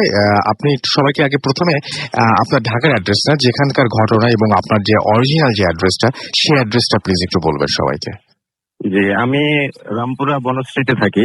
জি আর আমার দেশের বাড়ি রাজশাহীর গোদাগাড়ি থানায়, জি প্রেমতলী পোস্ট অফিস, প্রেমতলী ফরাদপুর গ্রামে। আচ্ছা, যে ঘটনাটা আমরা শুনলাম এই ঘটনা নিয়ে অনেকেই বলছেন যে ঘটনাটা খুব চমৎকার, কিন্তু আমি একজনের যেরকম পড়লাম যে উনি বলছেন কিন্তু বিশ্বাস করতে তার কষ্ট হচ্ছে। ঘটনাটা কি আপনাদের এলাকার অনেকেই জানেন এখন? জি জি, অনেকে জানে বলতে গেলে আমাদের ওই গ্রাম মানে নানাবাড়ি এলাকার সবাই জানে। গ্রামটা ছোট্ট তো, ওটা সবাই জানে, এবং অনেক মানে আলোচিত ঘটনা ছিল এটা আর কি। ওকে, এরকম চমৎকার ঘটনা যদি আপনাদের ঘটনা আরো ঘটে গ্রামে এবং আরো যদি থাকে তাহলে ডেফিনেটলি আমাদের জানাবেন। Thank you very much Jamiul ভাই, আপনার ঘটনাটা অনেক চমৎকার এবং অনেক আনন্দ দিতে পেরেছে আমাদের সবাইকে। আশা করছি ভবিষ্যতে আপনি পাঠাবেন। Thank you very much. Thank you. জি জি, আপনাদেরকেও ধন্যবাদ। এবং আমি আসলে ভূত এফএম অনেক হ্যালো। জি জি, আমি শুনতে পাচ্ছি। জি জি, আমি ধন্যবাদ জানাচ্ছি রাখিকে, আসলে পার্সোনালি রাখিকে ধন্যবাদ জানাচ্ছি অনেকভাবে, কারণ ওর কারণে আমি এফএমটা নিয়মিত শুনি এখন। Thank you so much. আপনাকে অনেক ধন্যবাদ আপনার ঘটনা পাঠানোর জন্য। তো আমরা কথা বলছিলাম জামিউল ভাইয়ের সাথে, অ্যান্ড তিনি আমাদের সঙ্গে এতক্ষণ পর্যন্ত ছিলেন। আমরা চলে যাব আমাদের শেষ অতিথির কাছে, তার কাছে ঘটনা শুনবো। খুব ছোট্ট একটা ঘটনা, চলুন শুনে আসি ঘটনাটি। সোহান তারেক, এসেছি রায়েরবাগ, ঢাকা থেকে। আজকে আমি যে ঘটনা শেয়ার করব সেটা হচ্ছে আমাদের এলাকার মোবাইল এবং কম্পিউটার সার্ভিসিং দোকানের মালিক জুয়েল ভাই। তো একদিন আমি, আমার ফ্রেন্ড শাফিন এবং শওকত, আমরা এই তিনজন মিলে জুয়েল ভাইয়ের দোকানে আড্ডা দিচ্ছিলাম। তো আড্ডা দিতে দিতে একবার আমরা প্যারানর্মাল ঘটনা নিয়ে আলোচনা শুরু করি। তো জুয়েল ভাই বলেন, আসলে আমি একটা ঘটনার মুখোমুখি হয়েছি, সেটা আসলে আমার আমরা ঘটনায় চলে যাই সরাসরি। জি। তো ঘটনা তিনি বলেছিলেন, ঘটনা হয়েছিল আর কি ইতালিতে তিনি যে শহরে থাকতেন সেটা হচ্ছে ফ্লোরেন্স শহর। ওই শহরে তিনি একটা রেস্টুরেন্টে জব করতেন। তো ওই রেস্টুরেন্টে জব থাকা অবস্থায় তিনি আরেকটা জব অফার পান ইতালির আলেসান্দ্রিয়া শহর থেকে। তো তার বাঙালি সহকর্মীরা বলছিল যে জবটা না করতে, কারণ ওই রেস্টুরেন্ট থেকে অনেক মানে ব্যাড রিভিউজ পাওয়া যায়। তো তিনি বলেন, না, স্যালারি তো ভালোই, আমি এটা করবোই। আর ইতালির মতো এরকম একটা সভ্য দেশে এই ধরনের ঘটনা বিশ্বাস করা মানে হাস্যকর। তিনি যান, ওই রেস্টুরেন্টে জব নেন। ঠিক 8-10 দিন পর রাসেল ভাইয়া যেটা হয়, একদিন রাতের বেলা ঠিক 2:25 তিনি যেরকম বললেন, রাত 2:25 তিনি জব করছিলেন, রেস্টুরেন্টে দায়িত্বে ছিলেন। তো বাবুর্চি ভিতর থেকে বেরিয়ে এসে বলল যে মাংস কাটছিলাম, মাংসগুলো প্রচন্ড রক্তক্ষরণ হচ্ছে, মানে কোনো পশু জবাই দিলে যেরকম রক্ত বের হয় ঠিক সেরকম পুরো ফ্লোরটা একদম রক্তে ভরে গিয়েছিল। তো সবাই মিলে যখন দেখলেন যে আসলেই একদম ফ্লোরে অনেক রক্ত, কিন্তু এরকমটা হওয়ার কথা না আসলে, কারণ মাংসগুলো একদম ধুয়ে মুছে ভালোভাবে ফ্রিজে রাখা হয়েছিল। তো তারা বললেন, ঠিক আছে, আমরা পরে কাজ করি, এখন একটু রেস্ট নেই। তো কিছুক্ষণ পর তারা অনুভব করলেন যে হয়তো কোনো কাস্টমার এসেছেন। তো তারা গিয়ে দেখতেন যে মানে 4-5 জন লোক, তারা ট্রেডিশনাল ইতালিয়ান ড্রেস, 19 শতকের সেই ড্রেস পরা। তো দেখে তারা অবাক হলেন যে মানে 19 শতকের ট্রেডিশনাল ড্রেস তারা এখানে পরে আসলেন। তো তারা যখন জুয়েল ভাই যখন বলবেন যে কোনো কিছু দরকার কিনা, লাগবে কিনা, তো ওই 4-5 জন লোক কোনো কথা না বলেই মানে কয়েকটা গ্লাস ভেঙে তারা চলে গেল। তো জুয়েল ভাই আর তার সহকর্মীরা মিলে সিকিউরিটি গার্ডদের মানে বললো ঘটনাটা। সিকিউরিটি গার্ড 3-4 জন ছিলেন, তো তাদেরকে ঘটনা শেয়ার করেন। তো তারা বললেন, ঠিক আছে, আমরা পিছু নিচ্ছি লোকগুলোর, আর সম্ভব হলে আমরা পুলিশে কল করবো। তো তারা যখন পিছু যান গাড়িতে করে, তো গাড়িতে ভিতর তাকে দেখতে পারলেন যে ওই 4-5 জন লোক, তাদের সাথে আরো 8-10 জন লোক আসলো। তারা দেখতে মোটেও ইতালিয়ান বা ইউরোপিয়ানদের মতো দেখতে ছিল না, অন্য কোনো দেশ। হ্যাঁ এরকমই, মানে তারা মানে বুঝতে পারছিল না ইউরোপিয়ানদের মতো না। তারা মানে গাড়িতে বসে দূর থেকে দেখছিলেন যে ওই লোকগুলো সবাই মিলে কফিন জাতীয় কোন একটা বক্স, সেই বক্সের মধ্যে পশুর চামড়া তারা ঢুকালো এবং সেটাকে পুড়িয়ে দিল। তো তারা যখন সামনে গিয়ে দেখলো লোকগুলো মানে এর মধ্যে চলে গেছে, তারা দেখতে পেলেন না। তো দেখলেও সেটা দেখেন কিছু মানে পোড়া পশুর চামড়া পড়ে আছে, কয়েকটা কাচের বোতল পড়ে আছে। তো একটা কাচের বোতলের দিকে তাদের চোখ গেল। কাচের বোতল থেকে তারা একটা কাগজ বের করলো, সেখানে মানে ইতালিয়ান ভাষায় লেখা। তো গার্ডরা কিন্তু সিকিউরিটি গার্ডরা ইতালিয়ান ছিল, তো ওই কাগজটার মধ্যে ইতালিয়ান ভাষায় কিছু লেখা ছিল। তো তারা পড়লো এবং অবাক হলো, মানে এখানে কাউকে অভিশাপ দেওয়া হচ্ছে এরকম কিছু লেখা ছিল সেখানে। তো তারা মানে খুব ভয় পেলেন এবং চলে আসলেন। তো আস্তুরে যখন ফিরলেন তখন সামনে একটা অ্যাপার্টমেন্ট ছিল, এটা ঠিক 9-10 তলা তো হবেই। তো সেখানে দেখলো যে একটা ছোট্ট একটা মেয়ে, 7-8 বছর বয়স, মানে তার মাথায় দুদিকে জুটি করা আর কি। তো সে একটা পুতুল নিয়ে দাঁড়িয়ে আছে, একদম এক নজরে নিচের দিকে তাকিয়ে আছে। আচ্ছা। তো সে একজন গার্ড মেয়েটা দিয়ে গেল, তো বললো, তুমি এত রাত এখানে কি করো, তোমার প্যারেন্টস কোথায়? তো মেয়েটা কোনো কথাই বলছিল না, মানে এমন একটা ভাব করছিল যে কেউ তার সাথে কথাই বলছিল না, মানে এরকম একটা। তো সে মেয়েটা একদম কত কথা বলছিল না। তো মেয়েটাকে হাত দিয়ে সে দেখলো যে মেয়েটার অনেক শরীর গরম। তো বললো, তোমার কি অসুস্থ নাকি? মেয়েটার কথা না বলে সোজা হাঁটা শুরু করলো। তো তারপর মেয়েটা যেহেতু এক নজরে তাকিয়েছিল তাদের দিকে আর হাঁটছিল, তো সে আবার গিয়ে বললো মেয়েটাকে যে তোমার সমস্যা কি, কথা বলো না কেন, তোমার বাবা মা কোথায়, আবার জিজ্ঞেস করলো। তো মেয়েটাকে ডান দিক দিয়ে ইশারা করে দেখালো মেয়েটা, মানে কোনো একটা কিছুর দিকে ইশারা করলো। তো তারা গার্ড গুলো মিলে ওই জায়গাটাতে গেল, তারা ভাবলো হয়তো বা তার প্যারেন্টস গুলো এখানে আছে। তো সেখানে গিয়ে গেল, দেখলো যে না, এখানে কোনো ব্যক্তি নেই, কিন্তু একটা পুতুল দেখতে পেলো। পুতুলটা দেখতে মানে ওই মেয়েটার হাতে যেরকম একটা পুতুল ছিল, মানে একদম হুবহু সেরকম একটা পুতুল। তো পুতুলটার পাশে দেখলো মানে আগুন জ্বলছে সামান্য, দেখে বোঝা যায় যে কোনো জিনিস পোড়ানো হয়েছে, ধ্বংসাবশেষ এখানে রয়েছে। তো পুতুলটা যখন একজন গার্ড হাতে নিলেন, ডান হাত দিয়ে নিলেন ঠিক, তো পুতুলটা হাতে নেওয়া মাত্র সে চিৎকার উঠলো ভীষণভাবে। তো পাশে সবাই বললো যে কি হয়েছে, দেখলো আমার হাত প্রচন্ড ব্যথা করছে। তো সবাই মিলে তাকে ধরাধরি করে গাড়িতে উঠালো। তো গাড়িতে ওঠার পর সে সেদিন বাড়ি যায়, কিন্তু পরে যেটা হয়, তার মানে প্রথম 2-3 দিন হাত প্রচন্ড ব্যথা ছিল। তো এরপরে যেটা হয়, প্রায় 2 উইক তার মানে হাত অবশ হয়ে যায়। তো ডাক্তার এক পর্যায়ে বললেন যে না, এটা হবে না আসলে, না, তার হাত চিখা অনেক কষ্টকর ব্যাপার। তো এরকম 3-4 মাস কাটার পর একটা সময় তার হাত সুস্থ হয়। তো এই ছিল ভাই রাসেল ভাই আমার ঘটনা। ধন্যবাদ। Thank you very much. আমরা একদম শেষ প্রান্তে চলে এসেছি। আমাদের সাথে এতক্ষণ পরিচিত যারা ছিলেন তাদেরকে অনেক অনেক অনেক অনেক ধন্যবাদ। এন্ড কথা হবে আপনাদের সাথে আবারও আগামী ভূত এফএম এ, আগামী শুক্রবার ইনশাআল্লাহ। এবং আপনারা ঘটনা পাঠাবেন। আপনাদের ঘটনা পাঠানোর অ্যাড্রেস হচ্ছে bothfm@radio50.fm, BH@radio.radio.fm, নাম, ঠিকানা এবং ফোন নাম্বার সহ আপনার জীবনে ঘটে যাওয়া সেরা ঘটনা লিখে পাঠিয়ে দিন আমাদের কাছে। ঘটনা শুরুতে অবশ্যই উল্লেখ করুন ঘটনাটি আপনি স্টুডিওতে শেয়ার করতে চান নাকি আপনি চান আপনার ঘটনা আমরা পড়ে শোনা। যারা দেশের বাইরে রয়েছেন তারা সরাসরি অডিও ক্লিপ পাঠিয়ে দিতে পারেন আমাদের কাছে। আজকের মতো এখানে শেষ করছি। কথা হবে আবারও আগামী সপ্তাহে। সেই পর্যন্ত সবাই ভালো থাকবেন, সুস্থ থাকবেন, সুন্দর থাকবেন, মোস্ট ইম্পর্টেন্টলি ফুর্তি থাকবেন। শেষ করছি আজকের মতো। টাটা।